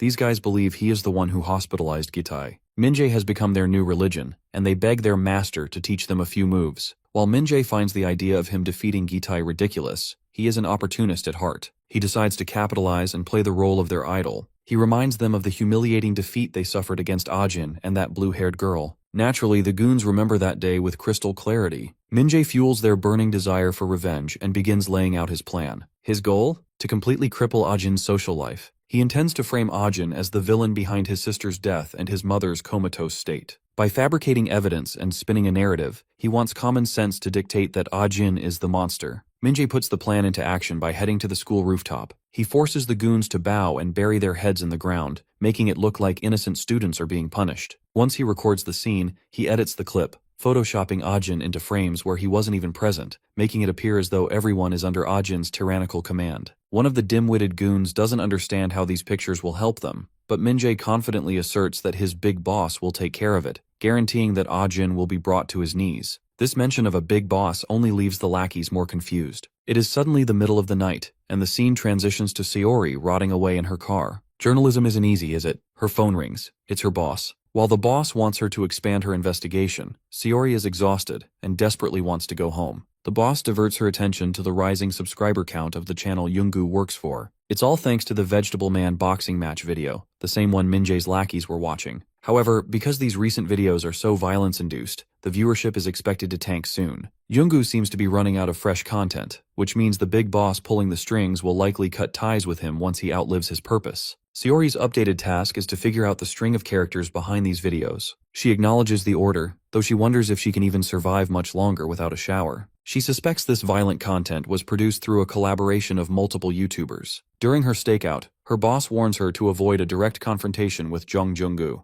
Speaking of the devil, she notices Junggu leaving the very facility she's been watching. Panicking, she cuts the call to focus. Peeking through her binoculars, she notices Junggu looks displeased. After turning into a secluded area, Junggu picks up a call from his boss. The boss is annoyed. If it weren't for that Vegetable Man video, their channel would be dead. Junggu apologizes for the unsatisfactory results and promises to find something new to milk. The boss gives him a 1-week deadline. Junggu must produce at least one viral stunt video with the potential to hit 1 million views. The carrot at the end of the stick? If Junggu strikes big, he finally gets to join the big boy club. Desperate to move up, Junggu starts losing his mind, frantically promising to meet the deadline. Sayori, just around the corner, absorbs as much info as she can. She's confused by Junggu's mention of a 1-week promise, but she immediately prepares to report her findings. However, in the next moment, that dead-eyed, scummy musclehead stands right over her like a grim reaper. She realizes she's in deep trouble. There was a reason she was warned never to cross paths with this jackass. Back to Min-jae and his crew. In the park, the bastard is sending out material for their next viral video. He is certain this will be enough to ruin Ajin's life. He assigns roles. Our budget Donald Drum is to surveil Ajin like a sniper, while the rest are to move the moment they spot him, whether it's in class or the bathroom. Finally, he orders one of them to find Lee Ha-young, the girl who helped ruin Lee Ari's life. When a goon mentions she isn't in his contacts anymore, Min-jae asserts his authority by slapping the life out of him.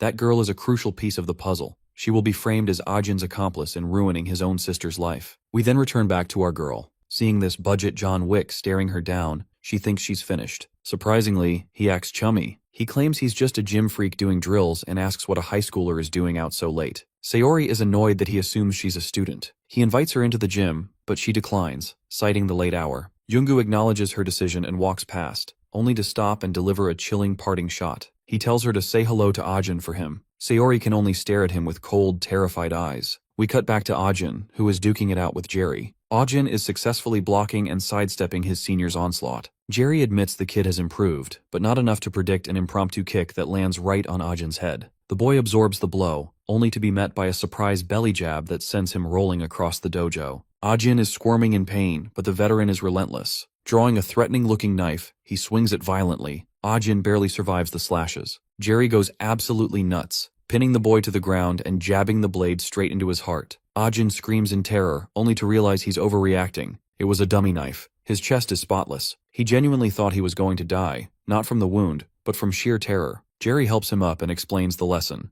Those who panic when things go sideways are the first to lose. One must overwhelm their opponent with panic and fear. Ajin recalls the fight with Gitai. When he ducked Gitai's punch, the brute panicked. But when Ajin landed a jab on Junggu, the bastard remained unhinged, and that lack of reaction instilled a paralyzing fear in Ajin. Ajin is snapped out of his thoughts by a phone call from an unknown number. It's Fatty. Outside Ajin's apartment, the poor guy is staring at the hateful graffiti scribbled all over Ajin's door. It wasn't Bagan who did it, but he was forced to go there. He's weeping, explaining how he's being threatened to surveil the house. Suddenly, he gets a phone call from Min-jae. Fatty claims Ajin is likely asleep. Min-jae surprisingly trusts him but tells him to wait 30 minutes. At the same time, Min-jae's crew has brought Lee Ha-young to the scene to finalize their fabrication. Back on the phone with Ajin, Bagan warns him that doom awaits outside his door. Just as he says this, Bagan is brutally struck. Ajin hears the sound of Bagan being pummeled through the phone. Something shifts inside Ajin. Jerry notices the sudden change in his mood, but Ajin claims he's fine.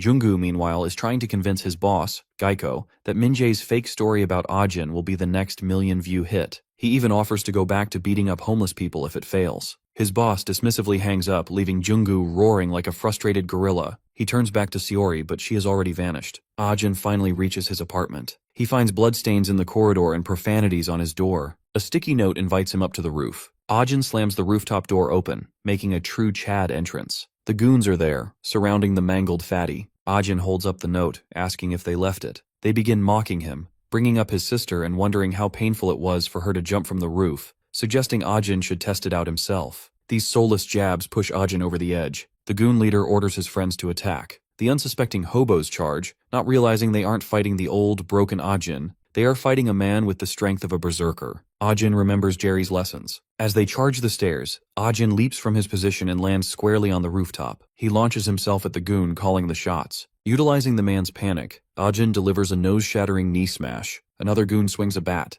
Ajin ducks and counters with a rib-shattering punch. When the next bat comes swinging, our boy doesn't duck. He manifests his inner Bruce Lee and shields his head. The bat shatters into splinters against his arms. He glares at his remaining opponent like a thirsty monster, instilling enough fear to leave him slumping to the ground in terror. Ajin threatens to induce the same kind of pain on them with a sharp rake pointed against this dude's neck. Needless to say, bro is shitting bricks right now and begging to be spared, highlighting that it was all because of Minjae, that he joined the wrong side. Annoyed but merciful, our boy tells these clowns to fudge out of here, so they pick each other up and leave. As for Donald Trump's son over here, bro's beaten the burgers out of him, pleading to our boy for his help. But Ajin only looks at him with a tremendously furious glare. In the next scene, he takes the fatty to his home, nursing his wounds. The bruises are insane, but more than that, Bagan is emotionally conflicted and apologizes for all the trouble. Our boy forgives him, but Fatty over here has a proper emotional breakdown muttering a bunch of names, something that our boy doesn't really understand. At once, Fat French Fry explodes on Ajin, roaring at Minjae and cursing him out for trying to frame Ajin as a brother who sold out his own family. Concerned, our boy decides to listen quietly and asks for every single detail of the idiot's plan. Later, Minjae receives word that they've acquired Hayoung. The redhead's a bit annoyed that it took them this much effort. Hayoung's not looking in top condition with her face beaten into a mush. Minjae bitch slaps his own dude for beating her up senselessly when now wasn't the right them. Hayoung laughs, calling the idiot a dumbass. Minjae then comes up to grab her by the hair, scoffing at her for betraying orders when he's the one who hired her for the job. She spits in his face, literally, and now I know some of us might have liked that, but Minjae's ego is severely hurt. Hayoung calls him an idiot for not knowing why she went into hiding in the first place, and frustrated as Minjae is, bro kicks her in the name of gender equality, putting her shivering body on the ground. Full of irritation, the redheaded realizes that his entire plan is now spoiled, when suddenly one of his punks shares a new piece of information. The dudes they sent after Ajin have all lost contact with them for some reason, causing Minjae's blood pressure to rise again because nothing's going right. His two idiot subordinates look at each other in confusion, while bro realizes that waiting for Jungkook's approval might really get them in trouble, as it'll be hard to control the situation. To issue a new phase of orders, he rallies up the clowns and explains that they'll follow the original plan of beating Ajin black and blue, regardless of what their big boss says. The redhead psychotically states that his skills are plenty for the job. After all, he's the one responsible for the death of Ajin's sister. Bro thinks he's out here trying to be Ayano Koji and Light Yagami's son, but he keeps taking L's. Anyway, Hayoung's situation is put up for question since she's spoiled part of their plans, but Minjae believes they should have a few changes. The new story is simple. They're gonna call her the poor girlfriend who was abandoned and abused by her own dear boyfriend. Back to our boy, Ajin is freshly learning about the capture of Hayoung. The fatty adds that because Hayoung and him were seemingly dating, Minjae wanted to use it for his own schemes and make it seem like Ari's own brother wanted the inheritance money. Our boy also learns that the main culprit is Jungkook, but in reality, the redhead himself hasn't received proper confirmation from his boss, which means Minjae is really just acting on his own. In fact, the guys Ajin beat up earlier on the rooftop were also confused if the whole operation was being engineered by Jungkook or not. Fat French Fry realized at that point that they desired the approval of Jungkook, suggesting a clash of interests between both leaders. Hearing this, Ajin instructs Bagan to sleep over for the night so they can head to school tomorrow. As for our boy, he's going to be going out for a little mission, and this time, he's not going to be alone. That leads us to creepy long-haired Toji, who is currently moping around for being outplayed by a bunch of high schoolers. Suddenly, he receives a phone call from Driver 1. It's actually his main man Minjae, who receives an immediate scolding from Jungkook for treating this whole shit show like a joke. Jungkook is furious that the redhead is lost in the sauce and doesn't know what he's doing with his plans, even promising to slice him to bits the next time he sees the guy. But this is where an interesting change develops. Minjae starts talking back to his own boss, calling his attitude trash. In fact, he's resigning officially as this guy's driver, suggesting that he keep doing his loser gym shit alone. The conversation only leads to Jungkook's anger to soar higher as he shatters his own phone with his grip, laughing at the audacity of these kids for messing with him. Bro's so insane he wants to beef with high schoolers and rip their mouths off, but suddenly, a vehicle arrives, blinding lights in his face. It's our favorite mixed hair girl with a happy smile on her face, while Jungkook is stunned that these kids can even drive. Confident, she stares him down, while he wonders if she's so bold to try and run him over with her vehicle. Girl steps on the fucking pedal to prove her point and races full speed right at him, while this dude stares at her without fear. Reality starts to crumble for Jungkook the moment he realizes this chick is not gonna stop. She's got that indifferent look on her face, inviting a moment of panic where he loses his shit. Scared, bro ends up dodging to his right, which reminds me of a certain scene of a certain fight in Dragon Ball Z. Jungkook is trashed, while she parks right next to him,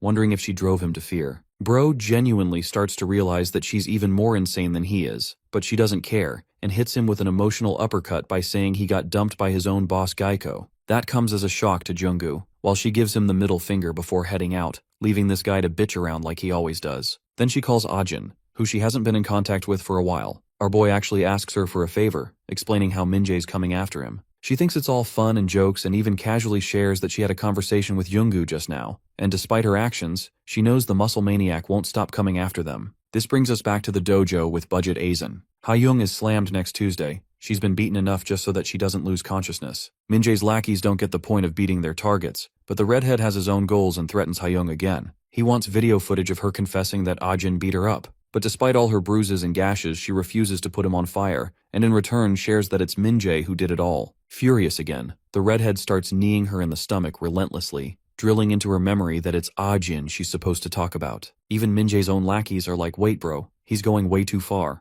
But this guy is some next level creep. He's panting, but not stopping. Introducing a new threat, he grabs a bottle and is about to smash her head open, even against the fear of his own men. At that moment, a certain someone comes around joining the fray. This man is wearing a taekwondo uniform, and we all know who it is. Minjae's ranting ceases when he turns back to find a brooding tall man ordering him to stop immediately. He turns into a pussy the exact second he sees a guy his own size, while our glorious king checks on Ha-young's fleeting condition, pissed off to witness her pathetic state. Minjae doesn't know what the hell is going on. He's panicking, while this guy picks her up out of the trash. The redhead's ego is really hurt, thinking that a foreigner is mocking him, so he grabs the bottle and speedily smashes it at the back of his head. Instead of flinching from the pain, the calm master simply observes, while Minjae thinks he's got the upper hand. But then comes the most diabolical side-eye from the nicest dude ever, a way to say, "You are so fucking dead," with just his eyes. The glare makes Minjae and his lackeys piss their pants, to the point that he can't even move while the guy walks past them, taking Ha-young out of the alleyway, causing another blow to Redhead's ego. Coming back to Sayori's side, she wants to come up with a plan knowing that Jungkook's gonna come after them soon for a retaliation. Because of that, our boy suggests meeting up at the Taekwondo club because of his master's added safety, while she's surprised that the club is still open at this time. The plan is set with Ajin contacting Master Jerry and later meeting up with her at the same point. Speaking of which, we actually see Minjae breaking into Jerry's crib. Bro is seething from the humiliation ritual and doesn't even care if the foreigner ends up finding out about this. The redhead emphasizes that he's the same man who put Gitai in the ICU. He also adds that he's the one who managed to smash the master's head earlier with a bottle. Minjae seems to have some kind of god complex, believing he's not your average bully and some kind of super saiyan god bully. He gives his lackey 30 minutes to absolutely smash this place to pieces,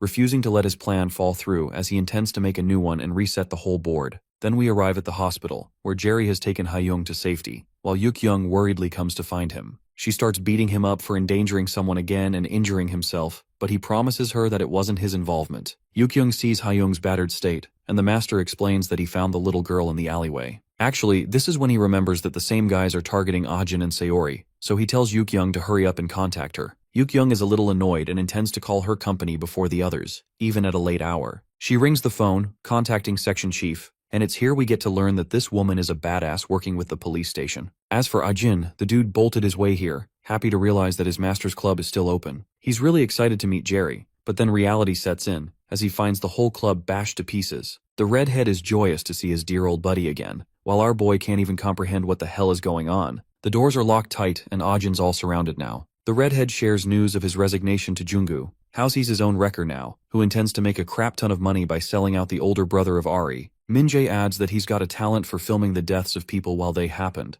After all, he did take out both family members that were important to our boy. And now it's his turn. The redhead is psychotic and fully intends to turn his victim into human garbage. The beating session begins with the first dude racing up to attack Ajin, who is processing his emotions, recalling all the important events that have happened so far, the sufferings he's endured with Sayori, even the way he met Jerry, how he was treated by Yuk-young, and finally how his master gave him this club as a home. The club is aimed at his head, while Ajin twists his foot, maneuvering a solidly struck kick in the guy's face, knocking him down. He finally understands what he's supposed to do. Ajin's knockdown intimidates the surrounding men, discouraging their morale, while he himself strategizes to take them down one by one. The smartest way is to isolate these guys, especially when he's outnumbered, because bro has no chances of winning in a gang-up situation. To really make things count, Ajin intends to target their boss, but reading his mind, the redhead scoffs at him for even thinking of such a strategy. He assures his men not to be scared, since they've got their prey all alone anyway. After all, it's not like bro can do anything if they all just attack together. Minjae orders them to attack together, so two of them smash at the same time, only for our boy to barely make it out in one piece. And yes, the one piece is real. Repositioning himself, Ajin faces further offense from two delinquents, and this time, he blocks the hits head-on, yelping at the pain. Maneuvering his feet, he retaliates with a perfect kick, smashing one dude right into the other one and taking care of two at the same time. The fight's already catching him winded, and before our boy could take a break, one of the guys strikes his leg so hard that it startles him. But even then, this guy doesn't give up and punches him down, taking another one out. So far, the one-man army is actually standing up for himself, earning the surprise of Min-jae. This time, he gives his own men a new incentive, assuring them that whoever gets to be the first to break Ajin's skull is going to get a cash bonus on top. Our boy is panting, his leg is stinging, and he can barely put his guard up. One of the dudes from behind shouts like an idiot before attacking, so Ajin manages to evade him before weaving against another guy up front.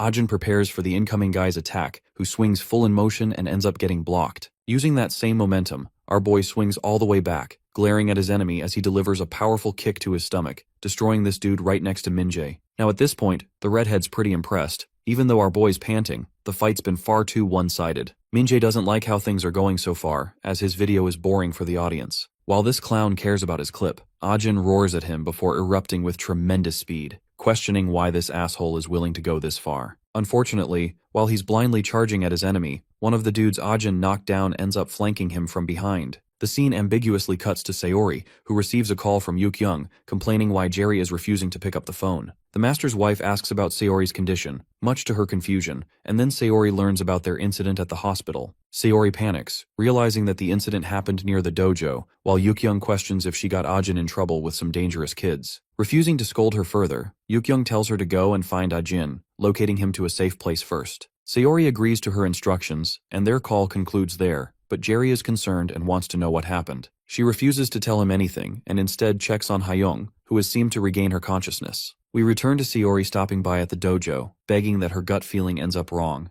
Climbing the staircase, she finds a blood imprint alongside trails of footsteps. Hasting even more, she dashes her way to find Ajin, slamming the doors open. But when she arrives here, she sees our boy standing in the middle, having thrashed the entire group. He's still up on his feet, having taken care of the idiot he smacked his head. Worried about his condition, Sayori runs full speed to catch him, begging him to stop. But our boy's had enough, and looked at her with a murderous glare, refusing to acknowledge her as a friend, and blindly lashing ahead. Sayori barely avoids him as he collapses on the ground, earning the anger of a mixed-haired girl, who only forgives him because he's in a terrible condition. She checks on his bloodied state, begging him to wake up. Ajin is barely conscious and recognizes her, while she hastens to call emergency service for him. Despite all his injuries, the poor guy is still fixated on his goal of tracking down Min-jae, who apparently ended up running away. Speaking of which, Min-jae is currently sitting at a desk. His face is all bruised up from the hits he endured just now. Panic is killing him, but all he cares about is uploading this upcoming video, permanently ending Ajin's reputation and career. Before the video is uploaded, a certain someone bangs his chair, earning Min-jae's attention. The hand belongs to a familiar person, one who greets the redhead with much delight as Min-jae stares in horror. It's the devil himself, Yoongu, who taunts the kid for lacking manners. At the scene of the dojo, police arrived swiftly to recover the injured.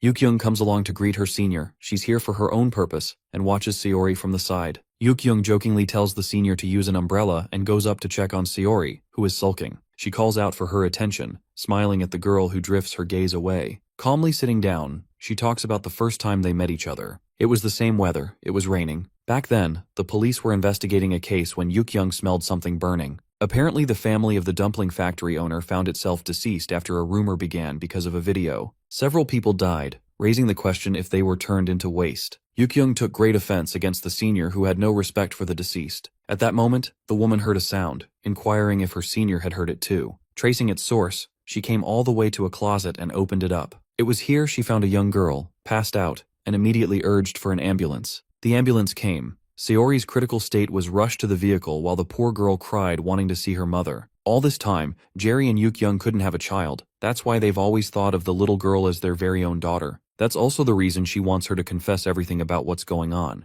as it'll be the only way to help. Trembling, the girl apologizes for her hastiness and begins to weep, terrified that the dojo ended up in such a condition that she didn't say things sooner. Watching her in a condition like this, Yuk-young embraced the girl without saying anything. The scene cuts to the ICU ward. Our boy is resting and recovering, while Jerry is staring him down like a damn ghost. Bro startles the kid awake, nearly giving him a heart attack. Ajin learns that he was taken to a hospital and apologizes that it's because of his actions the dojo got trashed to ruins. The master, instead of berating him, actually gives him a thumbs up for handling things perfectly. This is quite the interesting turnaround, because Jerry only cares about the fact that the kid protected himself with the same skills he taught his student. As for his dojo, that doesn't matter much at the end of the day. Again, Ajin feels genuine guilt for letting things happen this way, but his master reassures him that it's alright. Yukyung is going to ask Sayori in detail. Both of them are curious to know how the two kids managed to run into such bad influence of people and what happened. The fact that Jerry knows this much stuns Ajin already, but it's actually because Hyung explained the situation to him. Hearing her name,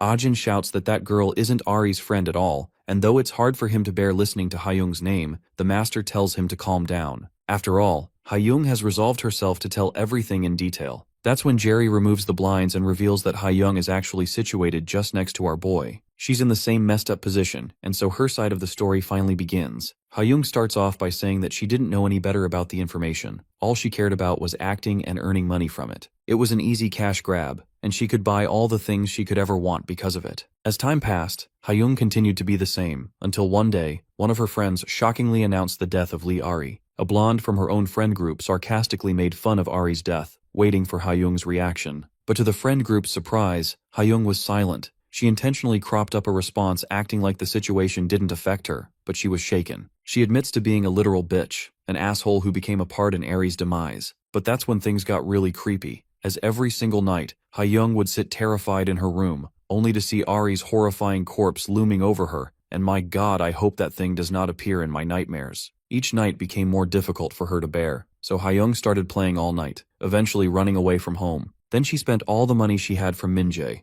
forced to make ends meet for his tasks. Gitai found her, stunned that she was part of their group, while Jung-gu berated him for blocking the way. He too found her at that point, remembering Hyung from somewhere. Gitai gave his boss the context he needed, sharing how Hyung had involvement with Min-jae's video regarding Ari. Instead of thanking Gitai for his suggestion, Bro threatened to hospitalize his bitch ass if he spoke again. Jung-gu thought of a plan, before inviting Hyung over for a job position based around her skills. And it was the first time she ever encountered the human trash called Jung-gu, and what kind of men he worked with. It's the end of the line for the redhead who's quivering like a puppy while being tied up in Jung-gu's care. The leader is pissed off that the video wasn't even recorded properly, and delivers an agonizing fist to this guy's stomach, berating him for even thinking he's the same. Min-jae cries out of pain, while Jung-gu taunts Gitai for serving as a mere lackey for some idiot with red hair. The guy denies the situation, earning a laugh from Jung-gu, who learns that Gitai only followed Redhead's orders based on the money that was promised. Psycho Gym Freak finds it sad that the guy's pride was shattered over a bunch of pennies, and admits to knowing the feeling of humiliation on his own. He offers Gitai a chance to reset things and be welcomed into the Jung-gu family,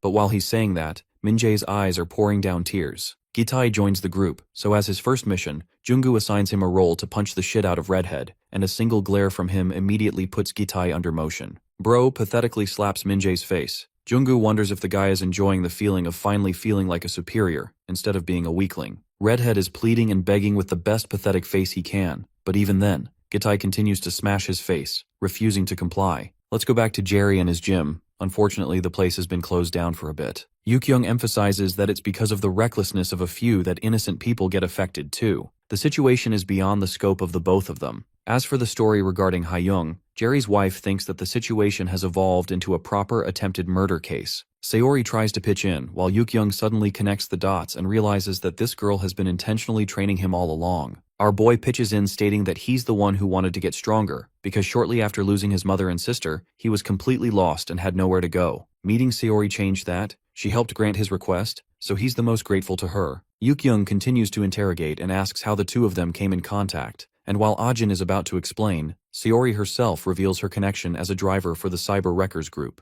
Yukyung doesn't get what that means at all, so Sayori explains in proper detail. The role of a driver is to dig up social issues and find suspenseful material for content. She handles all of that. Yukyung asks if she was asked by the Cyber Wreckers to come and approach Ajin, and here's where we learn that it's actually half true. She willingly stepped in to protect Ajin from the Wreckers after realizing that the two of them shared the same pain, the pain of being left alone. Everything's put under question now, as Yukyung interrogates the girl about her parents. Before she could say anything, Sayori herself shares that the law wasn't formidable enough to protect her family. All because of one stupid video, her family got trashed. The rumor of the food waste being put in dumplings from her family's factory, it was all just a fabrication caused by a wrecker. The people went feral for the content and spread the news like wildfire, ultimately driving them to their deaths. Sayori bawls her eyes out, questioning why no one believed a word her parents said, how her family completely felt cornered in the end. The same bullshit situation happened with Ajin. A story that wasn't even true ended up taking innocent lives, while the people who fabricated the situation earned fame and wealth from it. The police don't even arrest such people, and while she's in the middle of crashing out, Ajin calms her down, finally letting Young speak. She understands that a decision was made on Sayori's behalf, but involving themselves any deeper into this mess could easily earn them problems of their own.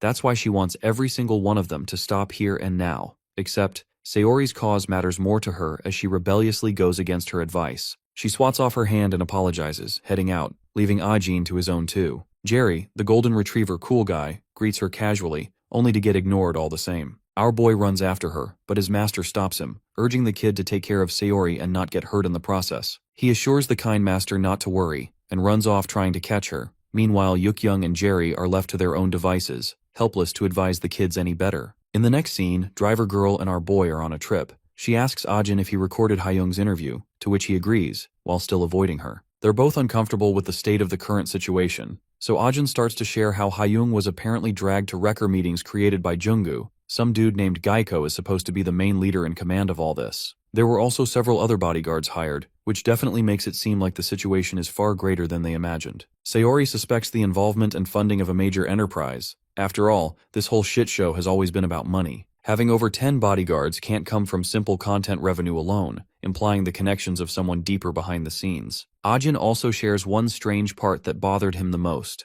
Before heading out, Hyung had one last thing to share, revealing the subject that Geico and the other wreckers loved talking about the most. The subject is related to Jay's Entertainment, the same rival company of the idol K-pop group Wiz Girls. Hitting the brakes, Sayori believes they should talk it out at their destination, while Ajin stares up at the gigantic media company building. Sioris's goal is to help figure out the clues here, so they enter inside, meeting up with an assistant who calmly leads them to the archives room. This place is reserved for staff members only, and though Ajin's a little afraid, Sayori assures him that bro isn't about to get kidnapped. The staff member passes the card for authentication, allowing them access to a whole bunch of files. Here, there's a specific person that Sayori knows about called Mr. Whale, who is sitting at his desk. The main operator of the channel Blue Whale TV, as well as the manager of the company, greets his drivers. He knows about Ajin, having heard plenty from Sayori over here, while our boy is just getting the hang of things, not knowing why this dude is called Whale or whatever. She apologizes on our boy's behalf, assuring the operator that Ajin's still under training. To make things easier, the man decides to show him a video to serve as a proper introduction,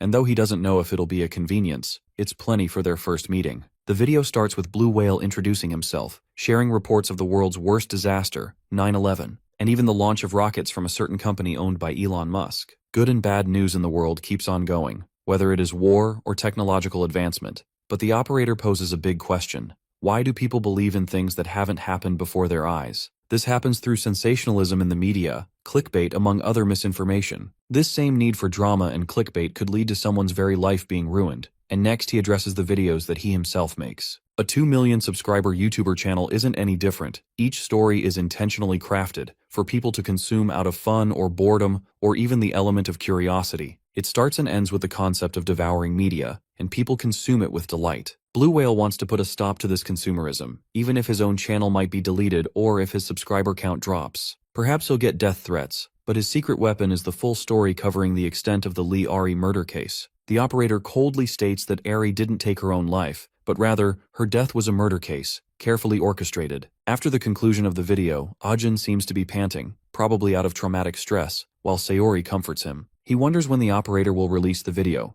The only problem is that they've yet to catch the leader Geico. Hearing about the project meant to enact justice against his sister's death, Ajin is fueled with the flames of catching Junggu, or even Geico for the cause. This is exactly what the operator needed to hear, as he's now confirmed the kid's resolve. To start, he shows Ajin the Jay's Center building, the rival agency of the Wiz Girls. It's considered a sketchy location, but no such evidence has been connected to Geico's involvement so far. Entertainment companies themselves are sharp and cautious, just as much as the media outlets. By the way, this man has even made a proper flowchart to connect all the dots, associating Jay's Entertainment's connection with Geico, which further extends down to Junggu and the others. The whole system thrives on greed for money. But the interesting detail Ajin notices is the governing body even above Jay's entertainment. This is something not even the operator knows about, but he suspects that even greater organization is at play here. In the end, they've got to find clues for this case. But the operator reminds Sayori that it's only going to get tougher from here on out. Ajin is hell-bent on his mission to catch them, but the blue whale doesn't want him to leave without a certain gift. He hands the kid a phone, immediately making Sayori jealous because not even she could get a special phone from him. It's actually a device they're going to use to catch evidence. The moment he clicks capture, the whole thing will be streamed on the channel directly, and his influence with 2 million subs will help. Sayori complains about not getting a special toy like that, but the operator trusts Ajin way more in this case. Interestingly, it's here that we're told that the channel isn't run by a single person, but multiple. Even Sayori is flabbergasted because she thought he's the only dude moving the pieces, and though it's true that he runs the organization, there are other members like Shark and Octopus. It's basically a network of several technicians working in the shadows to reveal the truth. Long story short, it's not a personal channel but a small company of its own, and just owning a device like this phone scares Ajin because it feels like a weapon. With this, Sayori officially congratulates him for becoming a true driver, and while they're bantering about, the operator reflects that the phone is indeed a weapon in the boy's hands. He's really curious to see the kind of person the kid will end up becoming, and how he'll manage to use such a weapon. By night, Ajin and Sayori are headed to their next destination, discussing Minjae's cause to attack the dojo. Our boy wants to find direct evidence that Junggu and Gaiko are having a conflict, and in order to do that, Minjae's involvement is necessary. The big problem is, they don't have any clue where that idiot redhead ran off to, or if Junggu is purposefully protecting him. Sayori suggests that they actually track down Gitai instead, even though Ajin fears that Junggu could end up destroying Minjae's evidence and they'll be left with nothing. The cunning Sayori shares that they'll be setting a little trap, and it starts with Gitai, who was brutally beaten up by Junggu at the hospital, and then, eventually became the guy's servant. This means that Gitai probably also secretly resents his boss. Based on that information as well as the address they got from Hayoung, they decide to head over to the location where Gitai gathered the kids. That's the place where they're likely to find him after all. Sayori is excited and races off to get there, and in the next scene, we find our duo searching around a dark alleyway to find the correct hideout. They walk and walk until they stumble across the basement floor. Sayori immediately brings out her trusty baton to catch any smoke, and ushers Ajin to keep his guard up too. Both of them are in total defense mode, with our boy gently grabbing the door, reassuring Sayori with a nod, before barging it open. They find nothing inside except heaps of trash laying around. The mere smell is disgusting, and from the piles of food waste, Sayori suspects that they haven't come here in a while. Ajin wonders if they all just left, and heads on to check the other rooms, not knowing that secretly, someone is spying on them with great delight. Our boy looks for a clue when suddenly, a blue figure runs in, catching his attention. He shouts at the person to stop, but this one slams the door on them, locking our boy in. Ajin realizes that they're completely stuck here, while Sayori comes to check on his condition, only to realize that they're the ones who are caught in a trap. Sayori wants to know what the hell is going on, urging him to stop spacing the hell out. Ajin has absolutely no idea what she's talking about, but this girl's not about to stay down. She dashes up full speed and slams the door with a freaking tackle, shaking the lock outside. With enough slams, Sayori literally breaks free, slamming the door down with her. Ajin checks on her condition, but she's pissed that he's still talking and not chasing after that idiot. Both of them run off to catch Blue Hood over here, with Ajin refusing to let this guy run away. The hot pursuit is in motion, with a blue hoodie panting from exhaustion, our boy dashing after him and Sayori in last place. Suddenly, she notices something to her side and stops. It's an alleyway, so she tells Ajin to cut into the shortcut to the right, which gives this guy the opposite suggestion as he ends up cutting a corner to the left. Ajin catches up shortly and closes the distance again. He demands this guy to just stop, while the other dude is too far busy looking back to focus on the girl standing in front. Sayori's been here all along. She tricked his ass by messing with the directions. The guy is startled and has nowhere to run, as Batten Mommy tells him to breathe while it goes in. Unfortunately, the guy gives up before she could even hit him, because even to Sayori's surprise, he just wants to be saved. Ajin doesn't know what the hell's going on either, and after removing this clown's cap, they discover that he's actually one of Minjae's lackeys. The guy shares that he came here looking for his boss as well, surprising the both of them, while Ajin inquires why he's looking at all. The lackey explains that he wants his money, as he did all the work he was assigned, only for Minjae to disappear on him when it came to pay him. There's a rumor circulating around that someone actually saw Minjae concealed at the hideout, and that's why he was looking for his boss in the same location as our duo. Sayori connects the dots while Ajin realizes that Minjae and Gitai are actually working together. The lackey doesn't understand why Gitai's name is being linked at all. though he does recall a similar rumor about the guy, that the man who is supposedly hospitalized is out walking late at night. Sayori taunts him for having the nerve to barge into Gitai's place all by himself, and it only just comes as a shock to this idiot that he was investigating the guy's hideout. Sayori calls him an idiot for not knowing any better, while he begs them to simply spare his life. Ajin tries to reason while the blue-haired girl is annoyed at this dude's constant whining. Even our boy threatens to do worse things to him if he ever dares to show his face in front of them again. From this information, Sayori improvises. Believing they should focus on targeting Minjae and Gitai, Ajin agrees and suggests that they head to the school. In the next scene, your average bullies are making a scene and berating Fat French Fry again.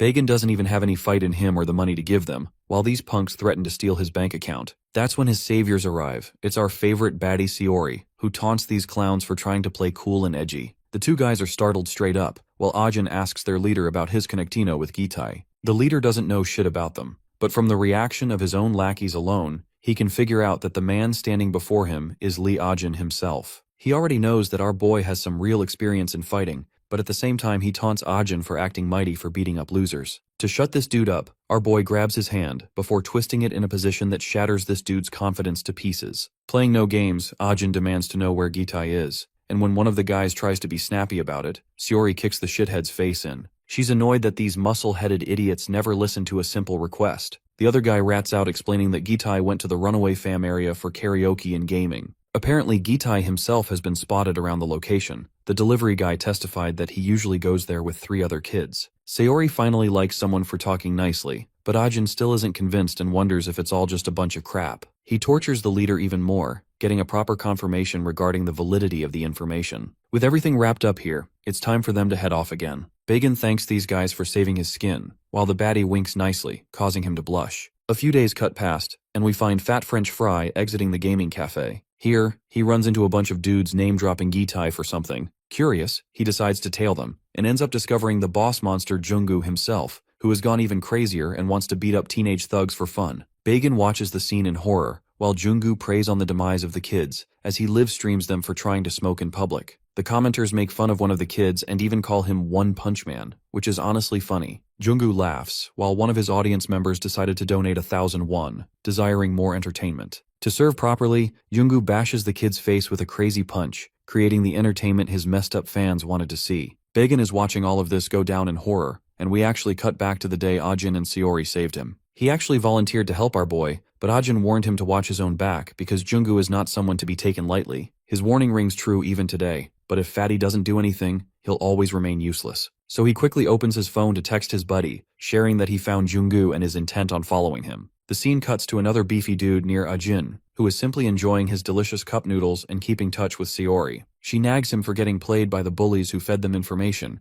but he argues that they need to wait until their targets slip up. Sayori asks about Bagan, while Ajin assures her that he's got a contingency plan in place. The girl responds with the famous adage of having a plan until someone gets punched in the face, to which our boy jokingly states that he hasn't been punched enough times to know. Suddenly his bait becomes reality when he hears the dude mouthing Gitai's name. Ajin immediately darts his eyes towards that guy and even hears about Junggu's name on top. At that moment, he starts tailing the guy, while Sayori wonders what's going on. He continues to tail this dude, until he receives a message from Sayori, immediately catching the guy's attention. Ajin acts like he's just walking by on his phone, warding off any suspicion. Just when he goes past the dude, he turns around stating that he's heading back. Our boy overhears those words and explains that he finally got the target. He signals Sayori to act and puts his phone on silent mode shortly after. She comes rushing to find him, asking about the guy's location, and learns that he went into the alley. Unfortunately, the moment our boy put his phone to silent mode is exactly when he receives Bagan's texts. Fat French Fry is still observing the scene, while Junggu assures his chatters that he didn't even hit the kid that hard. The commenters are loving the treatment. Likes and dislikes are soaring higher and higher, making Junggu genuinely believe that he doesn't even need Geico to run his own business. The soaring numbers really makes him feel good about himself, so he directly asks his viewers if they want anything special. They come up with the suggestion that he beat the other 2 guys as well, until suddenly the broadcast is automatically suspended for streaming dangerous content. Junggu's meathead brain didn't anticipate that outcome, as he frustratingly fires his complaints, suddenly noticing a group of people watching him from the side. Enraged, he catches the attention of Bagan, also spying from the side, and though the fatty hides behind the corner again, he knows for a fact that they made eye contact. The kid is hoping that he wasn't too obvious with the filming, while Junggu comes up to greet the boy, inquiring about his identity. Burger Boy is cooked. The scene cuts back to Ajin's side of things. They're still tailing the dude connected to Gitai, who seems to be entering a building. The same guy takes his bag, suddenly hearing a sound on the door. He goes up to confront the source, and discovers a young lady calmly sharing that he dropped something at the convenience store. Sayori presents a cigarette box, immediately catching this dude's attention because he wants free cigs. He tries to take them from her, but Sayori isn't a cheap girl and baits him out. Pissed off, the clown slams the door open to grab it from her, but this is exactly what they needed, as Ajin has a taser ready from the side.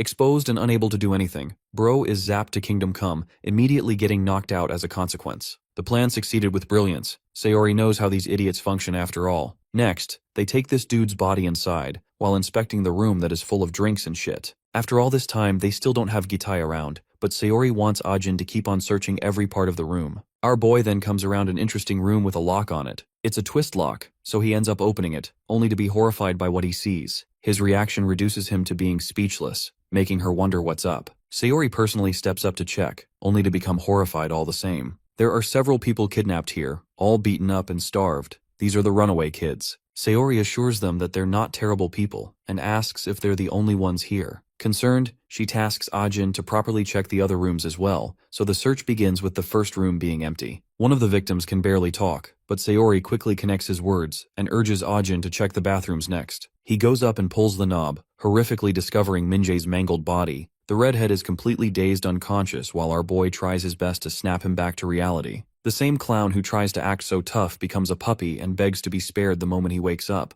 only making you wonder what kind of things Yoongu did to him. Not even Ajin can understand what the hell happened to him. The continuous sound of a door jam invites all of their attention. The tense scene leads us all the way back to the entrance where they tased the guy. Someone is trying to break his way in, and it's none other than the man himself, Gitai.